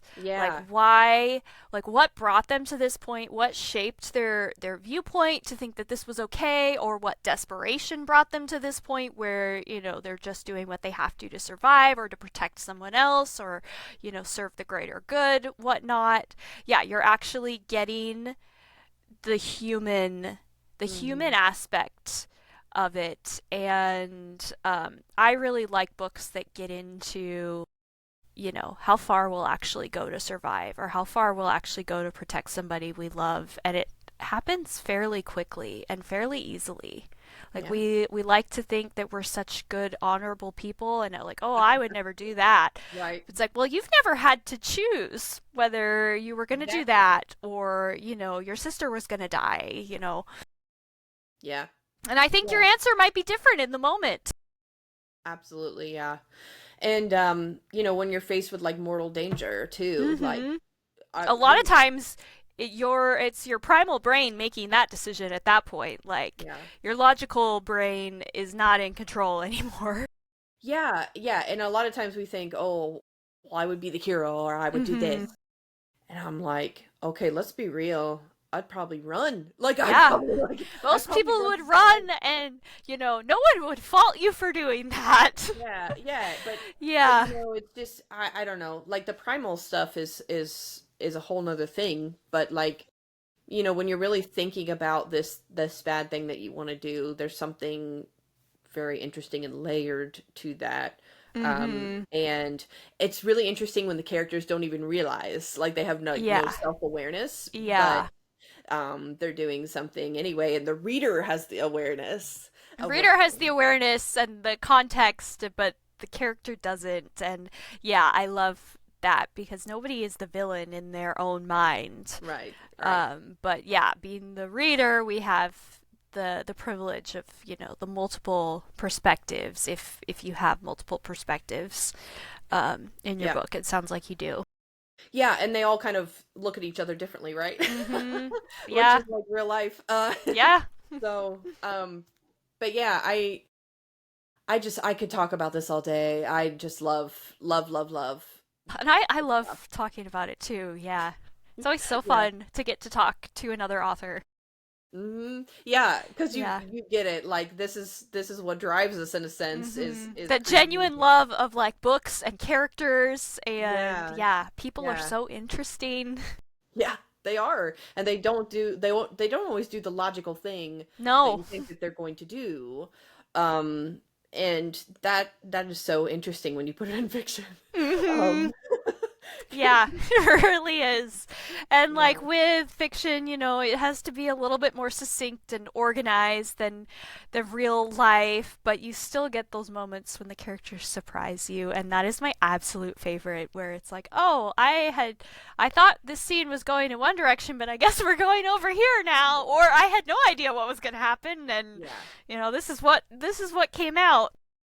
yeah. I love that. I always aim for, I don't know if I always achieve, but I always aim for um surprising and yet inevitable. I know some Mm-hmm. famous writer said that. Again, I don't know who said it, um but yeah, I try to like sprinkle in clues, but also I try to make Yeah. it like really gratifying and rewarding for the reader when When they they finally get there, they're like, of course! Like, I had all of the pieces. I yeah, just didn't see the picture until yeah, now. And yeah, that, yeah, and that really, like, for me is a sign of whether someone is good at their craft. If they can sprinkle those clues, I try. um, and Yeah. every story's different too. Hmm. How many you need to leave and whatnot. And every reader's different. Some people pick up on certain things that other people don't. So you can't fool everybody. But yeah, I love it when I get there and then I'm like, oh my gosh, Yeah. of course. Why didn't I Yeah. see this? Yeah. And for the readers who are like working two jobs and who are trying to keep up with the story, I try to make it simple Mm-hmm. enough in the sense of like, you're not going to miss everything, right? Yeah. You're like I'm definitely going to reward you for paying attention to Yeah. detail, but I also want to create this good story that you can Yeah. actually You'll follow. still enjoy it, even if you're not the person that's like noticing every little minute, Right. you know, detail. Right. Right. Yeah, because I get frustrated sometimes, like because sometimes like authors do these cool things for their fandoms or whatever, and then they'll Mm-hmm. put Easter eggs in from other fandoms, and I'm just Mm-hmm. like, I totally missed that. Like as I went past it, Yeah. So, and because I was just enjoying the story and right. I wasn't on a treasure hunt. Yeah, yeah, and so sometimes it obscures things, and I'm like, oh, I don't know where I'm going now. Like, I don't know what the Mm-hmm. story is even doing now because I don't understand this reference or I don't understand Yeah. this thing. And so that always kind of annoys me. So I try not to do that to my readers Yeah, if I do can it avoid like it. too much, or yeah, Yeah, where it becomes distracting, where it's just too many little like references to other things that really don't matter. Yeah, it can definitely get like chaotic and messy absolutely. Yeah. because then you're just confusing people because you're when you're reading, you're kind of assuming if the author brought others to mention it, it's important on some level. So yeah, if they're leaving these clues and then it's not going anywhere. You're like, why? Why? You're just playing with me. I'm being teased, and I don't like that. Yeah, I definitely don't want to do that either. Like, Yeah. because I definitely want the reader to feel like this is worth their time. Mm-hmm. They can trust you. That you They know can where you're trust taking me. them, Yeah. Yeah. even if they don't like where they end up. Exactly. Yeah, You know where you're going at least. yeah. Yeah, and I love like creating because as a reader, I love being like just torn apart by books, right? Yes. Like just like, oh, this is so good and so I'm just gonna cry now. And Like, because it was so I feel so much. mm-hmm. I All the I feelings. Like, yeah, yeah. yeah. I I'm love so doing that for devastated. other people. Right. I know it's not real, but I felt everything. Right. And actually, Yeah. I'm discussing this plot point right now with my friend who's been reading my books, and she's an author in her own right, and Mm-hmm. she was just recently published by Rattle, so you should go check out her poem. Ooh. And Okay. her name's Leah Hedrick. So yeah, great poem in Rattle. But anyway, so she's great because she pays attention to detail like a poet. Like a And poet. Yeah. yeah, yeah. Yeah.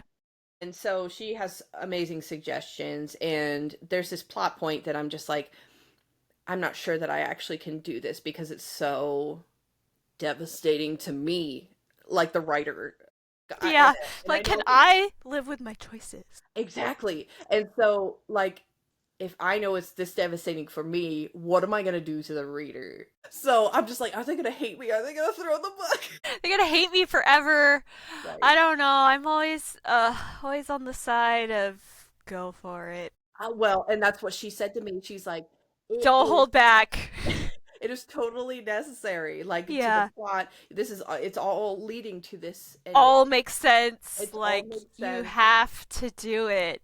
And Yeah. so I'm gonna Yeah. take a huge risk, and I'm Better. gonna do it. I support this. I support this. Thank you. I feel better with your support. But I mean, yeah, go for the throat. yeah. Yeah, and that's Oh, funny because there's a lot of go for the throat in this ooh, book. yes. If you read it, you'll see what I mean. But Yes. Oh, um, I'm so excited. I'm so gonna read it. Um, on my yes, my TBR for 2026. yeah, I mine's have very been long. wanting to read a fantasy. I needed to palate cleanse for a little while. I was like, I just need to read some standalones. Like, I just need that like quick gratification of finishing a book and the story's done. And like I mentioned earlier, I do love me some folk horror. So Yeah, I yeah, love my creatures and cryptids. So I've been reading a lot of that. nice. But I have felt the deep. I think it's the winter call of needing a fantasy book. Yeah, definitely. I Need me you some know, dragons. yeah. Well, there's definitely dragons in this book. Yes. So you'll get your dragon fix.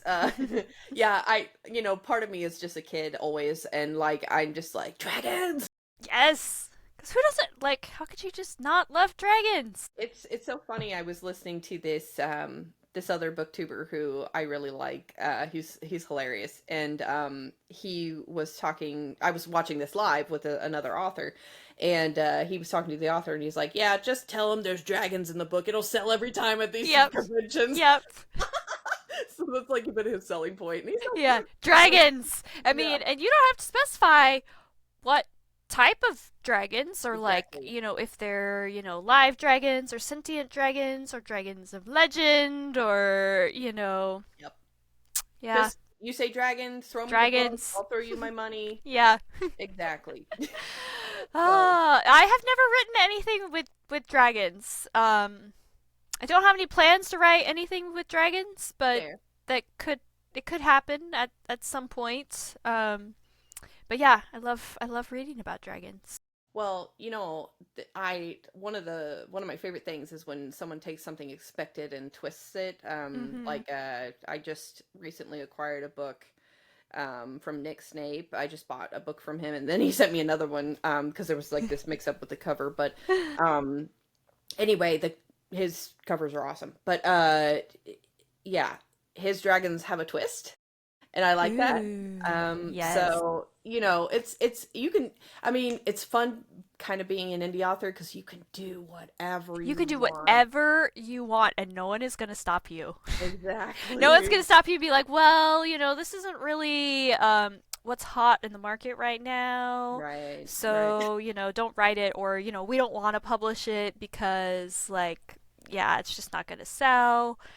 Um, Yep. my So current work in progress, definitely more, I guess a little bit more mainstream than what the Revere Trilogy was. The Revere Trilogy, I was like, I'm going to write the book that I have always wanted to read, and I don't care if no one else in the world likes it, full support. because I love I it. love it. Um, but this next one, I'm hoping is a little bit more mainstream. But at the same time, I'm like, I'm not going to stop myself from putting some like weird stuff in it Yes. Give me that the like weird that I every want to day. do. And if people don't like it, if publishers don't like it, oh well. Then I guess if it doesn't sell, then I'll self-publish it and write the next thing and see what happens. Because yeah, I don't want to pigeonhole myself. Yeah. I want to still Exactly. enjoy creating Yeah. and yeah the process, and I want to enjoy being a writer because I have always enjoyed it. And I will say in the last like couple years, there's definitely pressure once there's contracts and money attached to Yeah. your craft, and it does take a little bit of the joy out of it. So you have to reclaim that joy for yourself wherever and however you can. Um, at least for me, I don't ever want it to become just a job or just a chore or an obligation or feel like I owe anybody anything. Like, no, at the end of the day, I'm still doing this for me. Yeah. Yeah. Yeah. Yeah. Support, 100% Yeah. support. I love that, and I feel like, if you start to lose that love, that grasp of that, kind of why you started to do it in the first Mm-hmm. place, readers are gonna know. It's gonna Yeah. feel soulless, and it's gonna not, Yeah. It's you gonna feel know, flat and formulaic, and yeah, I agree. I think they can tell. Along the lines of this, I don't know if we've kind of just answered this next question, but my last question I have for you is: do you have any advice for writers or new writers, especially? yeah. I think a lot of creative writing programs, and I know we're talking about writers all across the spectrum, so you Mm-hmm. might not go into college or an MFA or whatever. But one of the biggest critiques I have with creative writing programs is they teach you none of the business side of writing. Mm. It's all about craft. And so for the people who are Okay. just there for the craft, cool, that's great. But for those who are there to actually publish it and participate in these industries, right? Like publishing or whatever, Mm-hmm. you're going to have a rough time. Um, if you don't know that stuff already, Mm-hmm. a lot of the stuff I had to learn on my own. And Okay. so I wish I had double majored in creative writing and publishing, because I would have gotten the business Mm. side with publishing. Okay. That So is great advice and great to know. And yeah, I do not have an MFA. Yeah, I didn't love college English or high school English fair. Yeah, because fair. I didn't want other people telling me what to read and write. So I knew I didn't want a degree in that, but I hadn't even thought about that, and that is great advice. Yeah, That I mean, explains a lot, actually, about people. Some people seeming unaware about like the business side of things, or even like the predatory yeah, scams. side of the Ugh, business aspect. yeah, Um, yeah. yeah, so So that's great advice. Yeah, just be aware. You might want to double major, yeah, or just have to learn it, off the internet like everybody else. I mean, that's kind of what I did. Yeah, I Yeah, mean, I'm definitely self-taught. Any yeah. business stuff that I learned, I'm definitely Mhm. self-taught over years and years and years, and some of that was just trial Doing and error. Yeah, doing things wrong sometimes you realize like, oh, I won't do that again. That's Yeah, that's how I've learned of a lot of things, either, yeah, just from observing other people making mistakes, or yeah, the stuff now, having a few years being published under my belt, being like, okay, I wouldn't make these choices again. yeah, exactly. And sometimes it's just you have to learn it that way. I mean, there's no perfect Yeah. entering into these industries because Yeah. they're always changing. Things are going to go wrong, and Yeah, yeah. yeah, things will happen. Nothing will be perfect. It's not the Yeah. end of the world.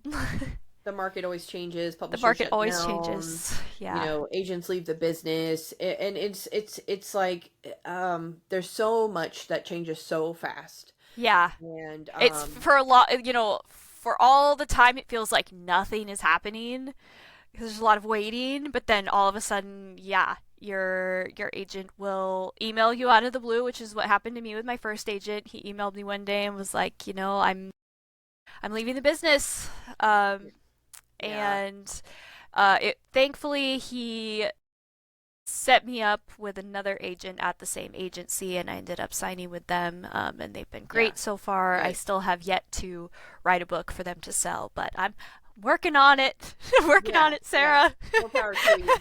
Yeah, But yeah, like I was not expecting that to happen, and it worked out fine, but there was that like minute where I was like, oh my gosh, like I made it this far and now I have to start over. I have to go back to querying again. uh, Like this is not how I envisioned this exactly. happening. Yeah. But It's yeah, life goes on. Life goes on. Yeah, it does. And I think, I think, I've actually heard a lot of people who have said, you think you've made it, you've got an agent, you're good to go, and then it's just straightforward from there, but it's not. And a lot of people on their second, third, fourth agents, Mm-hmm. because Yeah, again, they leave the business, they drop you, for whatever reason, they can't sell your book, and they decide to part ways, and or yeah, they don't sell your book. Having an agent doesn't guarantee that your book is going to get sold. So you might, have to shelve that and write another book.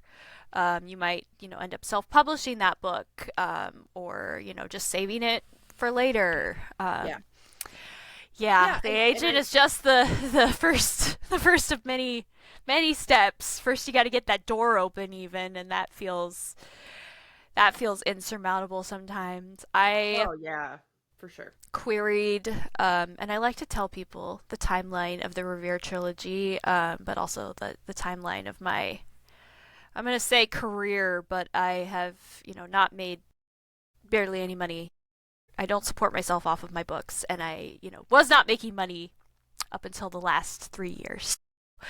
I feel like calling it a career is kind of a lie, It's not but it though. still I mean, because counts. you're Like, putting it's in the still a work. career. I'm Yeah, doing the work, and now I am, getting paid a little bit. good. But so That's awesome. I started writing when I was a kid.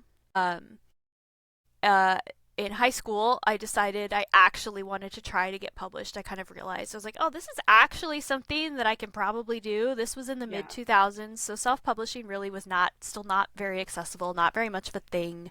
right. Not like it It's is all now. vanity. Um, Yeah, yeah, yeah. So I wrote a 4-book sci-fi series. nice. Um, Tried to get an agent for years.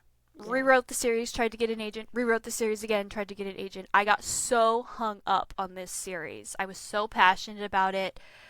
And this, like I was saying earlier, I hyper focus on a project, not necessarily like, I lose 10 hours a day writing and forget to feed myself, but I get that tunnel vision with a project. And once I'm in it, I do not let go. Yeah. Um, Yeah. Sometimes to my detriment. So I spent 10 years writing and rewriting this 4-book series. Um, and there are still aspects of it that I love. Yeah. But I'm also very glad that it never got published. Oh, really? Okay. Because there are some things about it that are very cringy. So if the story as it was that I had written in my teens and even into my early 20s, I'm so glad that story is not out in the world for strangers to read, because that does not reflect on who I am anymore, but it would have reflected who I was at the time, but, a naive teenager. So I'm glad that I don't have to have that out there embarrassing myself. But at the same time, that was 10 years of rewriting and querying, and Yeah. that, That's a if anyone significant amount of has time. experienced that, I feel you. It wears you down, and you feel like you will never get what you want, and you watch other people get what you want, and yeah, it sucks. Yeah. I still was kind of like working on a rewrite of that series, like with some of the core ideas, because I really still like some of the core ideas. But Yeah. I was like, you know what, I'm gonna turn this into an adult book. And then I decided to write the Revere Trilogy kind of as a palate cleanser, and I was like, you know what, I just need to write something completely different, and this is gonna be the one. And it did end up being the one. I didn't make it big, but I queried for over a year. I don't remember exactly. I want to say it was almost 2 years, like a year and a half for sure. It takes forever. Yeah. Before I got my first agent, and I remember where I was standing in the kitchen when I read that email that he had read the full draft and he wanted to represent me. I did the full on, like, super dramatic, you kind of fall against the wall and you slowly, like, slide down and you're Yeah. crying. I was like, this is my, like, dramatic movie moment, but I was Yes. so overcome just to have made it further than I had ever made it before, and that validation that somebody liked my project and wanted, wanted to work with me. Um, Yeah. it was definitely all worth it. It has not been smooth sailing since then, yeah, because nothing ever goes to plan. But at the end of the day, I always wanted to be a published author, and now I am. So anyone out there, don't give up. It doesn't matter if it takes 10 years. Doesn't matter if it takes 15 years. It's never too late. Yeah. Yeah, 100%. I think that's amazing. Because, so many people would have given up. And I mean, I have like 7 novels that will never see the light of day that are Mm-hmm. sitting in drawers. But we've Um, we've got our secret treasure.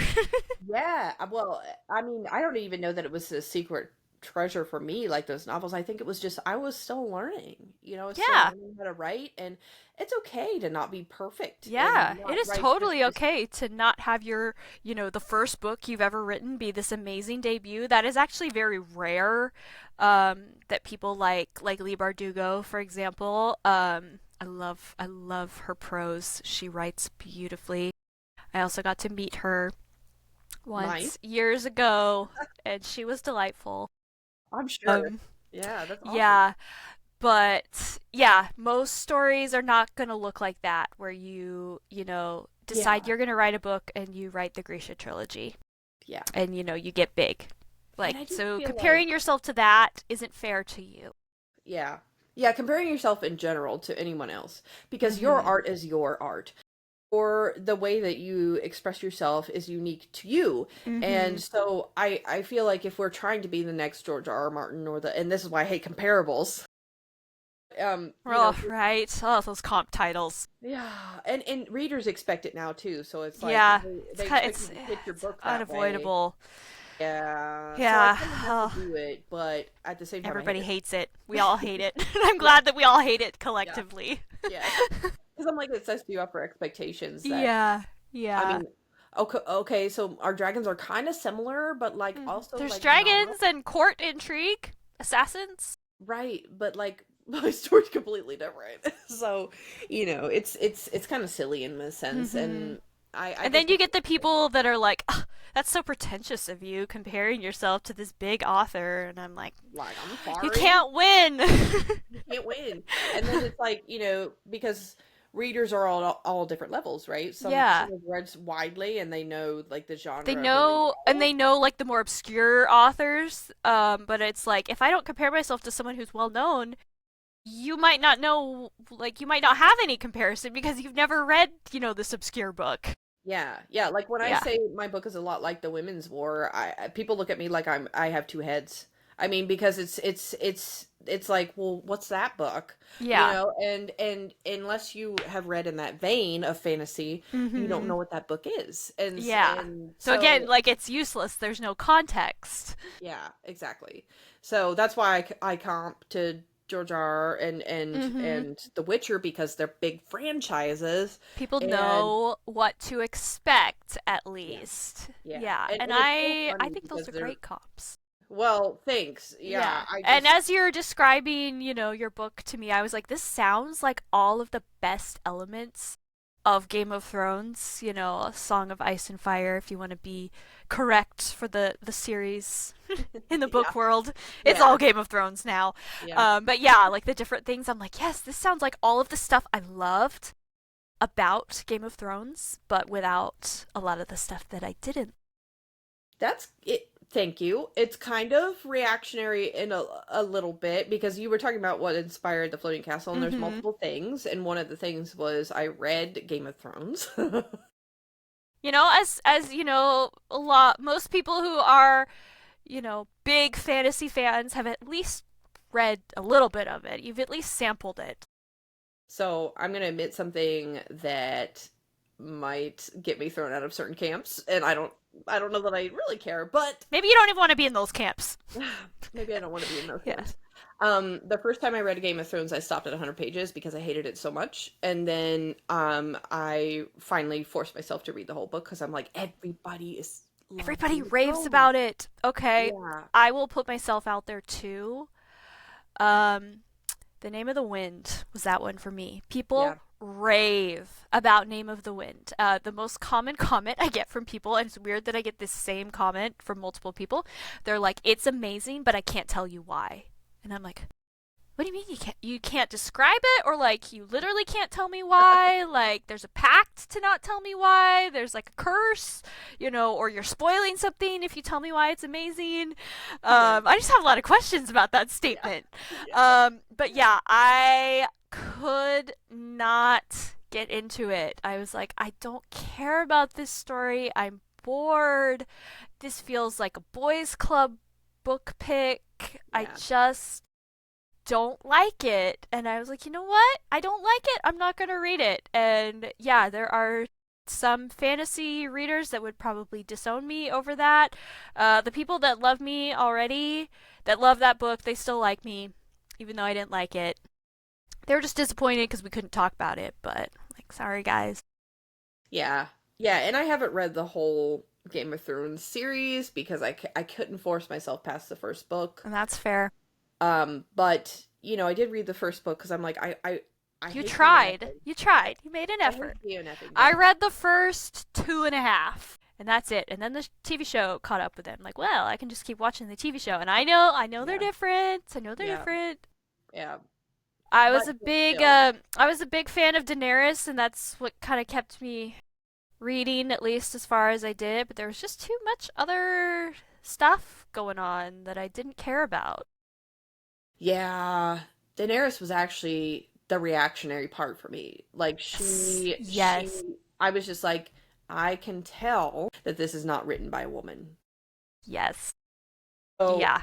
and Oh, don't even again, get me started on that. That is my biggest pet peeve with male authors. I have DNF'd a lot of books over and that. and don't get me wrong, like there are tons and tons of men and who've written amazing female characters, like just phenomenal. Now I do not agree with everyone else that George is one of them, and I will probably get kicked in the face for that. But Yeah, he did better with some characters than others. Daenerys was agreed, one yeah. that I was like, this is Yeah, icky. I made that face Yeah. throughout the whole book. Yeah, that was my face throughout the whole book. Um, he did like better with Catelyn Stark. I felt like she had, like, I guess, less of the male gaze on her. She just felt more like a character and less like there as like something to look at for the boys. exactly. Yeah. Um, that's the reactionary part, right? Like, Mm-hmm. I'm just like, not every like woman in fantasy has to be beautiful. Like, or Yeah. or or like, if they're not beautiful, they're not just like this hated like Hated nagging. crone and they're Exactly. bitter and angry and Sometimes yeah. dangerous, right? And it's Yeah. and they have to be like defeated or knocked down a peg or whatever. Mm-hmm. Yeah, exactly. So Yeah. but don't get me wrong, I haven't read the whole Game of Thrones series because I couldn't get back past the first book, Yeah. and Yeah. yeah, so I'm sure there's like there's more depth to this than I'm giving it. And again, like I think it's okay to take risks, a lot of risks with Mm-hmm. fiction. I think we're actually pulling back too much on the risks that we're taking with Yeah. fiction. The better, I feel like the bigger the risk, the better the book. Like the books that I have loved are the ones that weren't afraid.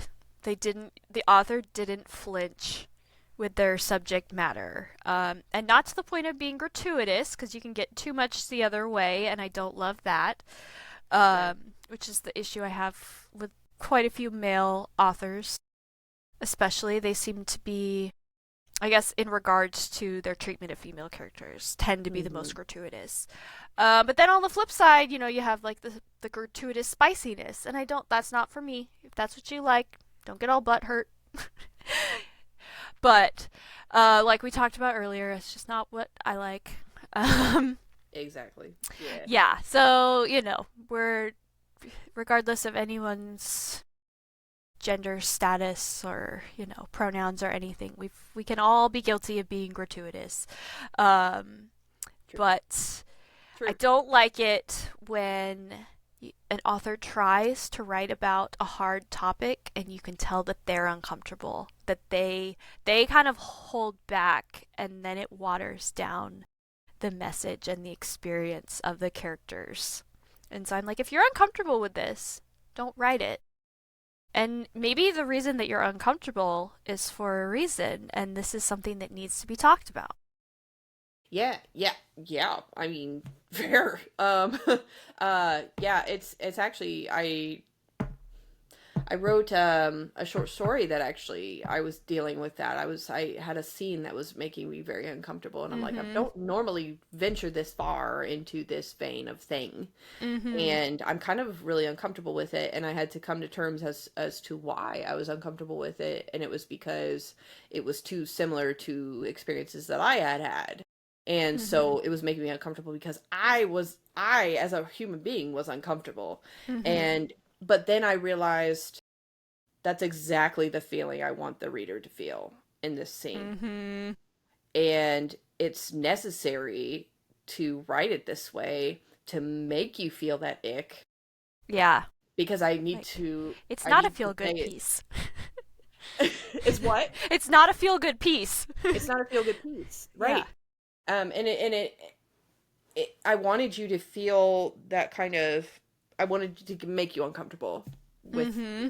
the character because the character because um so it's something it's not necessarily sexual, but it Mm-hmm. is leaning towards the sexual assault. Okay.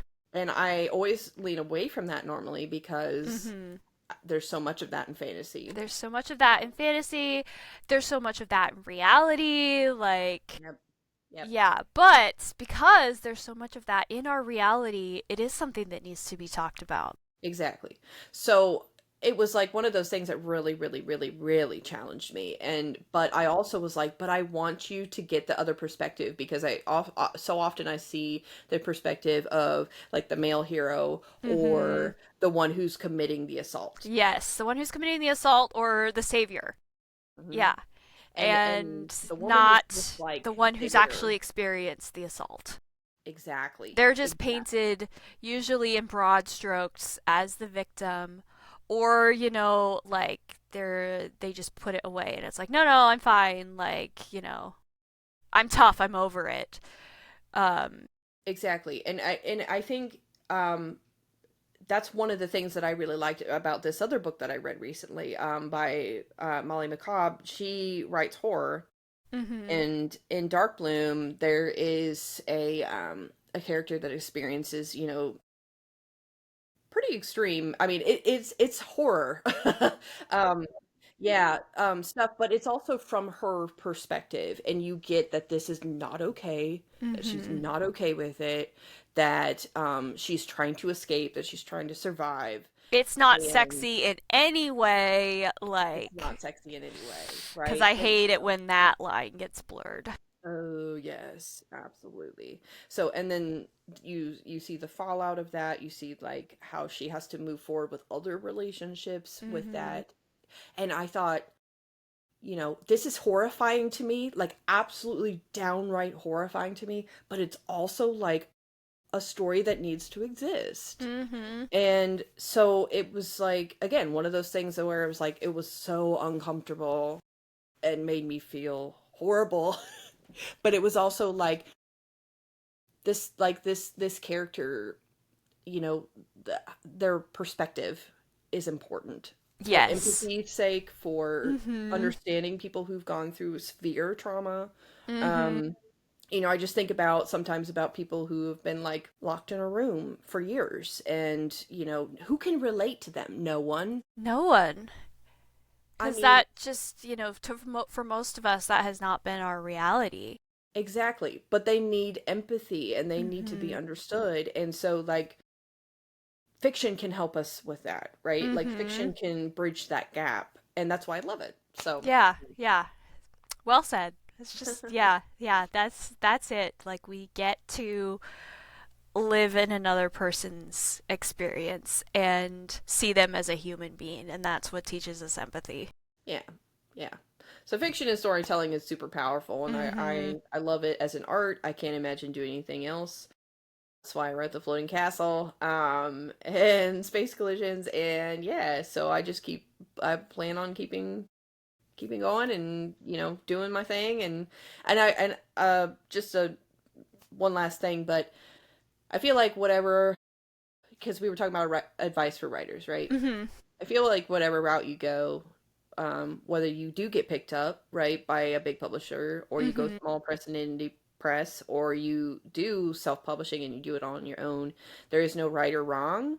It's just your own personal journey. Mm-hmm. And a lot of indie, like there's a lot of people who indie publish who would never go trad, and there's a lot of trad published authors who would never choose to go indie, and that's okay. Like it's okay to do the route that's right for you. Mm-hmm. And don't believe people who say that you have to do this one thing, and Yeah. because it's Yeah. not true.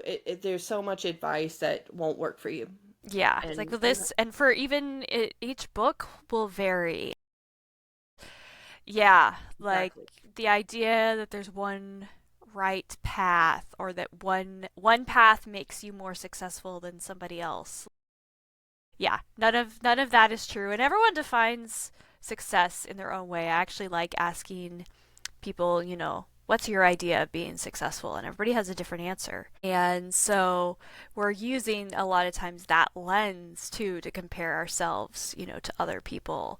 But yeah, have to keep in mind other people have different definitions of success. So they might be looking at you and thinking you're super successful and amazing, Yeah, and they're jealous absolutely. of where you're at. And Yeah. so yeah, you just don't know. So yeah, that is excellent, excellent advice.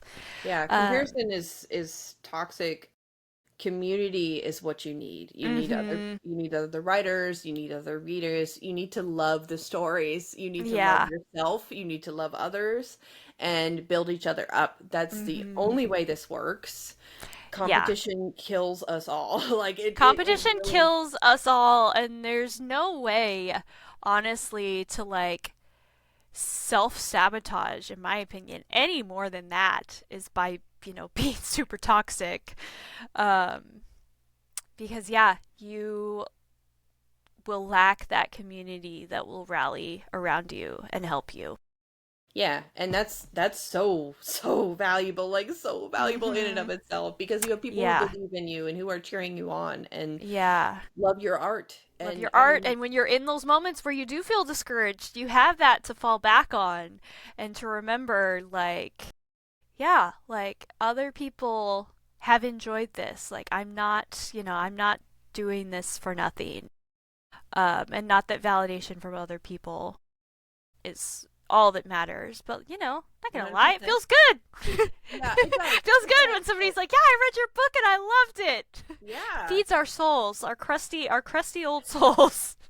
Yeah, but there's like a genuine connection there too. Mhm. Like, and that's what we're really going for, right? When we Yeah. create art is to create those connections. Create That's those connections. Yeah. And it's yeah. like I spent the time to write this story that was super important to me, and now I get to share it with other people, and am so excited. Like Yes. that's the goal, is to get to express yourself, but then to show it to other people. Yeah. Yes, 100%. So, Mhm. yeah, be in community if you can, and lift each other up and talk about each other's books and really, really like, remember that this is an art. Mhm. And, there's different paths, there's different ways that you can express yourself and do things, and it's okay to try. And I would Mhm. encourage every new writer to keep trying and trying and trying new things and to Yes. take risks and to do the weird and Yes, do the weird. um Don't get stuck for 10 years in a project that's not going anywhere unless you're having a great time. yes. I was not having a great time for some of that. And so looking back, I'm like, man, I should have just cut myself loose and written something else, but it was, yeah, it was what I needed to do to develop my craft, and I needed Yeah. to Yeah. finish, the story, and I needed to finish my personal journey with trying every option and failing at all of them. And then Yeah. realizing, you know what? Now I'm ready. Let's move on. Exactly. Yeah. Yeah. Yeah. I think there's so much emphasis on failure, failure, Mhm. failure, but art is experimentation. Art, yeah. It's Art is never a trial and failure. error. It's Even if never you only a write half a failure. book, you still wrote half a book and you Yeah. still learned something from it. And you might Yeah. come back to it later and finish it or rewrite it, or you might take, like a couple little pieces out of it and be inspired, for your next thing by that. Yeah. Yeah, so you just never know. Yeah. Creativity isn't something you can fail. So I just Mhm. feel like, it's and you might become more skillful in certain things, Mhm. but it is worthwhile to fail and fail and have fun messing Mhm. up Have and fun trying messing new up things. and Yeah. learning from it, and like everything in our modern Western society has become a commodity, and so has art. And a lot of us, we're just very used to that instant gratification. So we have to remind ourselves that writing a book is not that. Yeah. Yeah, it's tough. It's really tough. And but it's also worthwhile. I think some of the hardest Mm-hmm. things are the most worthwhile things. Definitely, definitely. And that satisfaction of getting to the end, getting to write the end, you're like, wow, I did this. Or, when you've been struggling with a scene and then all of a sudden, like, you get that brainstorm and it all comes together. You're like, wow, I know how to fix this problem. Like, there is Yeah. nothing like that dopamine rush Yeah. of, Agreed. yeah, like writing a really amazing section of dialogue, or yeah, like fixing a plot hole and being like, oh, of course, it was so obvious, the answer was there the whole time, maybe I just Yeah. needed to take a break and then Yeah. come back to it. Yeah. It always makes me feel like a I'm laughing because it's so stupid, but it makes me feel like a genius in the moment, like I fixed the plot hole. I know, like, I'm so smart. I am Nancy Drew. Exactly. I'm Exactly. Nancy Drew, I'm Sherlock Holmes. Yeah. Oh, perfect. Yeah. Well, where can people buy your book Yeah, so or your books? yeah. Um you can always buy direct, but I love to pitch my bookstore friends because Mm-hmm. they're doing Yeah. incredible things with these bookstores. And it's not just like they're selling books, they're like creating communities and doing really Yeah. cool events, and like sometimes they're like the only bookstore in the community and they're creating this wonderful space for people to be together. Oh, hi Kitty. Oh, this is Angus. I'm making him come sit with me because he's starting to mess with other things in the room. Yeah, I get that. Yep. Hi. But but yeah, so the Crafty Bookstore, Amethyst and Ink Books, the Cozy Book Nook, and the Bookworm. So yeah, they're all in different places, but different states. But But that's great. yeah, I need to get on that. I've just done ones that are, close by where I am right now, but I yeah, need but to. those are worthwhile. I mean, like, Right? because they're local and you're local, and so you have that Mm-hmm. connection and you can support each other, Right? and that's great. So, Yeah. for me, sometimes it was just like, oh, I saw the opportunity and Mm-hmm. I tried it Saw the out, and opportunity and you took it. Yeah. yeah, yeah, and I'm so grateful for the people that decided to stock me, and stock my books, and I mean, even the bookworm. I mean, the bookworm's been around for almost 40 years, and Wow. yeah, and they're pretty selective about what they take. So it just felt like such a That's an honor. kind. Well, it Yeah. was such a kind gesture, Yeah. in my opinion, that they believed in my first book, that they took that one, and then Mm-hmm. they were willing to stop my second book, and so it meant a lot to me, as someone who's really just struggling to do this on their own. Yeah. And yeah, Just giving you that chance. exactly, yeah. Mm-hmm.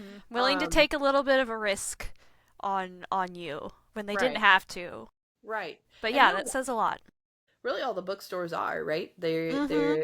They're trying to see if this works between us, Right? and I'm so grateful because, they're working hard to sell books, and I'm working hard to promote their business, and Mm-hmm. my work as well, and it's such a nice, it's so different than, like, for example, I went into Books a Million. Yeah. Yeah. And I talked to one of the managers in there, and he's like, "Oh yeah, okay. So here's how we do this normally." And I was Mm-hmm. just like, "You don't want me in here." Yeah. And You're so, like, like, fine, I got the hint, I'll just leave. yeah, I was like, "Well, it's Uh, worthwhile to ask, yeah, but shoot your um, shot. yeah, Worst but they can say is no. yeah." And they did, Yeah, straight up. yeah. Sometimes they do. Yeah, because they don't really. I guess they don't really take print on demand books, which eliminates immediately all indie authors, pretty much. Yeah, yeah, So there you go. And you have to be through a certain distributor, which isn't even the distributor you think it is. Then now automatically, if you're not with that distributor, then you're out. So yeah, there's hurdles to getting into yeah, bookstores. yeah. So Certain bookstores, probably. Yeah, some of the more exclusive ones, I guess. But yeah, shoot your shot. yeah. So I'm just thankful to the indie bookstores who Mm-hmm. who definitely would say yes, like come and bring your book and we'll try and sell it. So thank you to all four of those, and then yeah, I sell direct, and I do sell through the retailers, but I make the most sales through the bookstores, the indie bookstores. This is They true. they So go yeah, hard. shop indie. Um, Sometimes they're willing to ship. I don't know if these ones are. Yeah, some of them actually, the crafty bookstore, that's all they do. They ship books. Perfect. So because they're That's working, perfect. Yeah. So yeah, they're you can order from the Crafty Bookstore, the Floating Castle, and not give Jeffy B all your dollars. and get a better quality book. I'm Yes, just get a better saying. quality book. Yeah. So, um, but yeah, and then yeah, all of them have worked to kind of create like online sales as well. So you can really get them. I mean, I know the crafty bookstore is only in the U.S., and a lot of it's just like tariffs and stuff. But Yeah. Yeah. if you buy direct, I can do UK.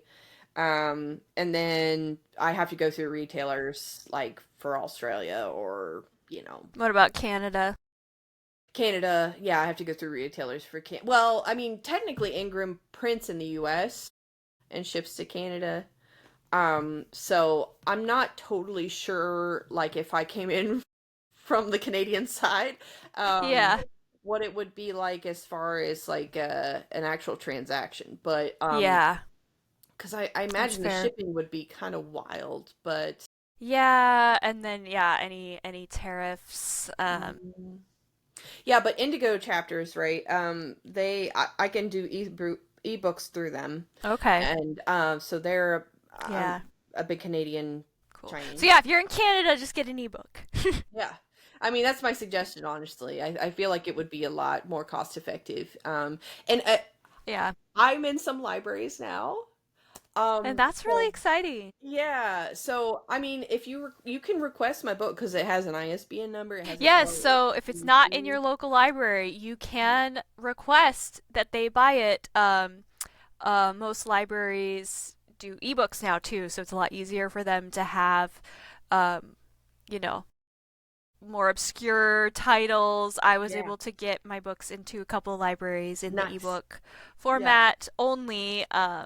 But I get Mhm. it because yeah, they have limited shelf space. They need to reserve that space for the things that are in high demand. Yeah, yeah, But it's and nice to be able to make it accessible for people that are on a budget or don't have an extra $5 to buy my book. I'm like, that's fair. Like, yeah. that's what I the library's for. That's what I want my tax dollars to go towards, the e- library. exactly. Like I never want people to not be able to read my books, right? And Because they so can't afford them. exactly. I mean, I Yeah. don't want that barrier to be there. And Yeah. the libraries are a good solution to that because Hmm. everybody wins. Every single person Everybody wins wins. Yeah. in that Yeah. situation. Pirating, no one wins. Yes, pirating, do not support that. If Yeah. you are poor and want to pirate, no, sorry, we're not friends. We like pirates in books, not pirates who pirate our books. Yes. Yeah. Just go to Because the library and ask for it. yeah, because I'm a real human being with real bills, and Hmm. I have put years and years and years of hard Yes. work into this. Yes. And when you steal my stuff, it hurts me. Yeah. So Stealing is not cool. yeah. Yeah, So it's not nice. but that's why I wanted to put, the go through these particular distributors because they do Hmm. go through libraries, and that Yeah. is a free option, and Yeah. it's good for everybody because if you get a library card, and sometimes there's the argument, well, I can't do a library card because of this, but there's certain programs usually for that, Hmm. so don't give up. There's options. Yeah, Yeah, there's yeah. options. So yeah, Yeah. but anyway, that's where you can find my books. You can find me online. I'm on Instagram, Twitter, which I guess is X now. Blue Sky. I don't know. Twitter is this just weird It's still vacuum. Twitter. I think it Yeah, for all of us. yeah, for sure. I'm on Blue Sky, but like most of that's mostly updates because Blue Sky is kind of confusing to me, honestly. I do not understand it. I'm not on it. I can't figure out what it is. I'm like, I guess that's my age catching up with me. That's how I feel too. Yeah. So, but I do run, I have my own like WordPress website where I post all my updates. SSBA stuff is on a page there. And so you can find out everything just from going to my website. So, and Perfect. it's much more organized than social media. You can find Yeah. everything quite easily. Yeah. So, yeah. Good job. Thanks, because it's a lot of work. Yeah, But yeah, yeah. My website is currently down at the moment because I just have not had time to update it. yeah, it's a lot to keep it updated, Yeah, and yeah. yeah, there's a whole bunch of things. I switched hosters and yeah, just I was just Then like, nah, that I'll get to creates that issues. later. Yeah, Later has not arrived. I get it. Oh, And then there's updates and stuff, but yeah, but that's pretty much where you can find me, and so I hope that you'll think about checking out the Floating Castle and Space Collisions, and I'm excited to read your books, and yeah, I just in the end I just want to connect with people, and I just want to have like meaningful conversations over stories and help have stories connect us all. yeah. At That's the end of the great. day, That's that's what what I it's want. about. Connection, the human experience. Yeah, for sure. Yeah. But thank you so much for Awesome. having me on Yes, and for absolutely. your Thank you for coming. I'm glad that we finally got everything all sorted out. It yeah, didn't go thanks. down the way that we were hoping, but we got it. I probably won't figure out how to post this tonight. I'll probably work on that this Oh no. weekend. But yeah, once I figure out how to like take this video and download it, I'll email it to you, and then you can post it. I don't know if it'll. I think it lets you post pretty long things on Instagram now, so I might have to do like two separate like reels of it. I don't know. We'll figure We'll something figure it out out. and we'll have it, and maybe I'll if I can't post it on Instagram, I'll make a YouTube channel or something, I have a cuz YouTube maybe channel too, so I yeah, don't know so if you can do that works. collaborations or Yeah, like I don't have a YouTube channel, but I'm like I could make one, and if this yeah, ends up needing to be how I do it cuz I love these little chats and boo to Instagram. yeah, Boo. yeah, Instagram and Meta for taking away the ability for people with less than 1,000 followers to live stream. Not yeah, cool. yeah. Don't appreciate that. Very 100%. very exclusive club y'all are running now. Hmm. Um, but yeah, but if people out there watching would rather see us live on Instagram at some point, get all your friends to follow us. That would be great because I'm struggling big Yes. time with Instagram, so Yes. that would be great. Okay. All right. Well, thanks for watching. I'm gonna stop the recording now. Okay.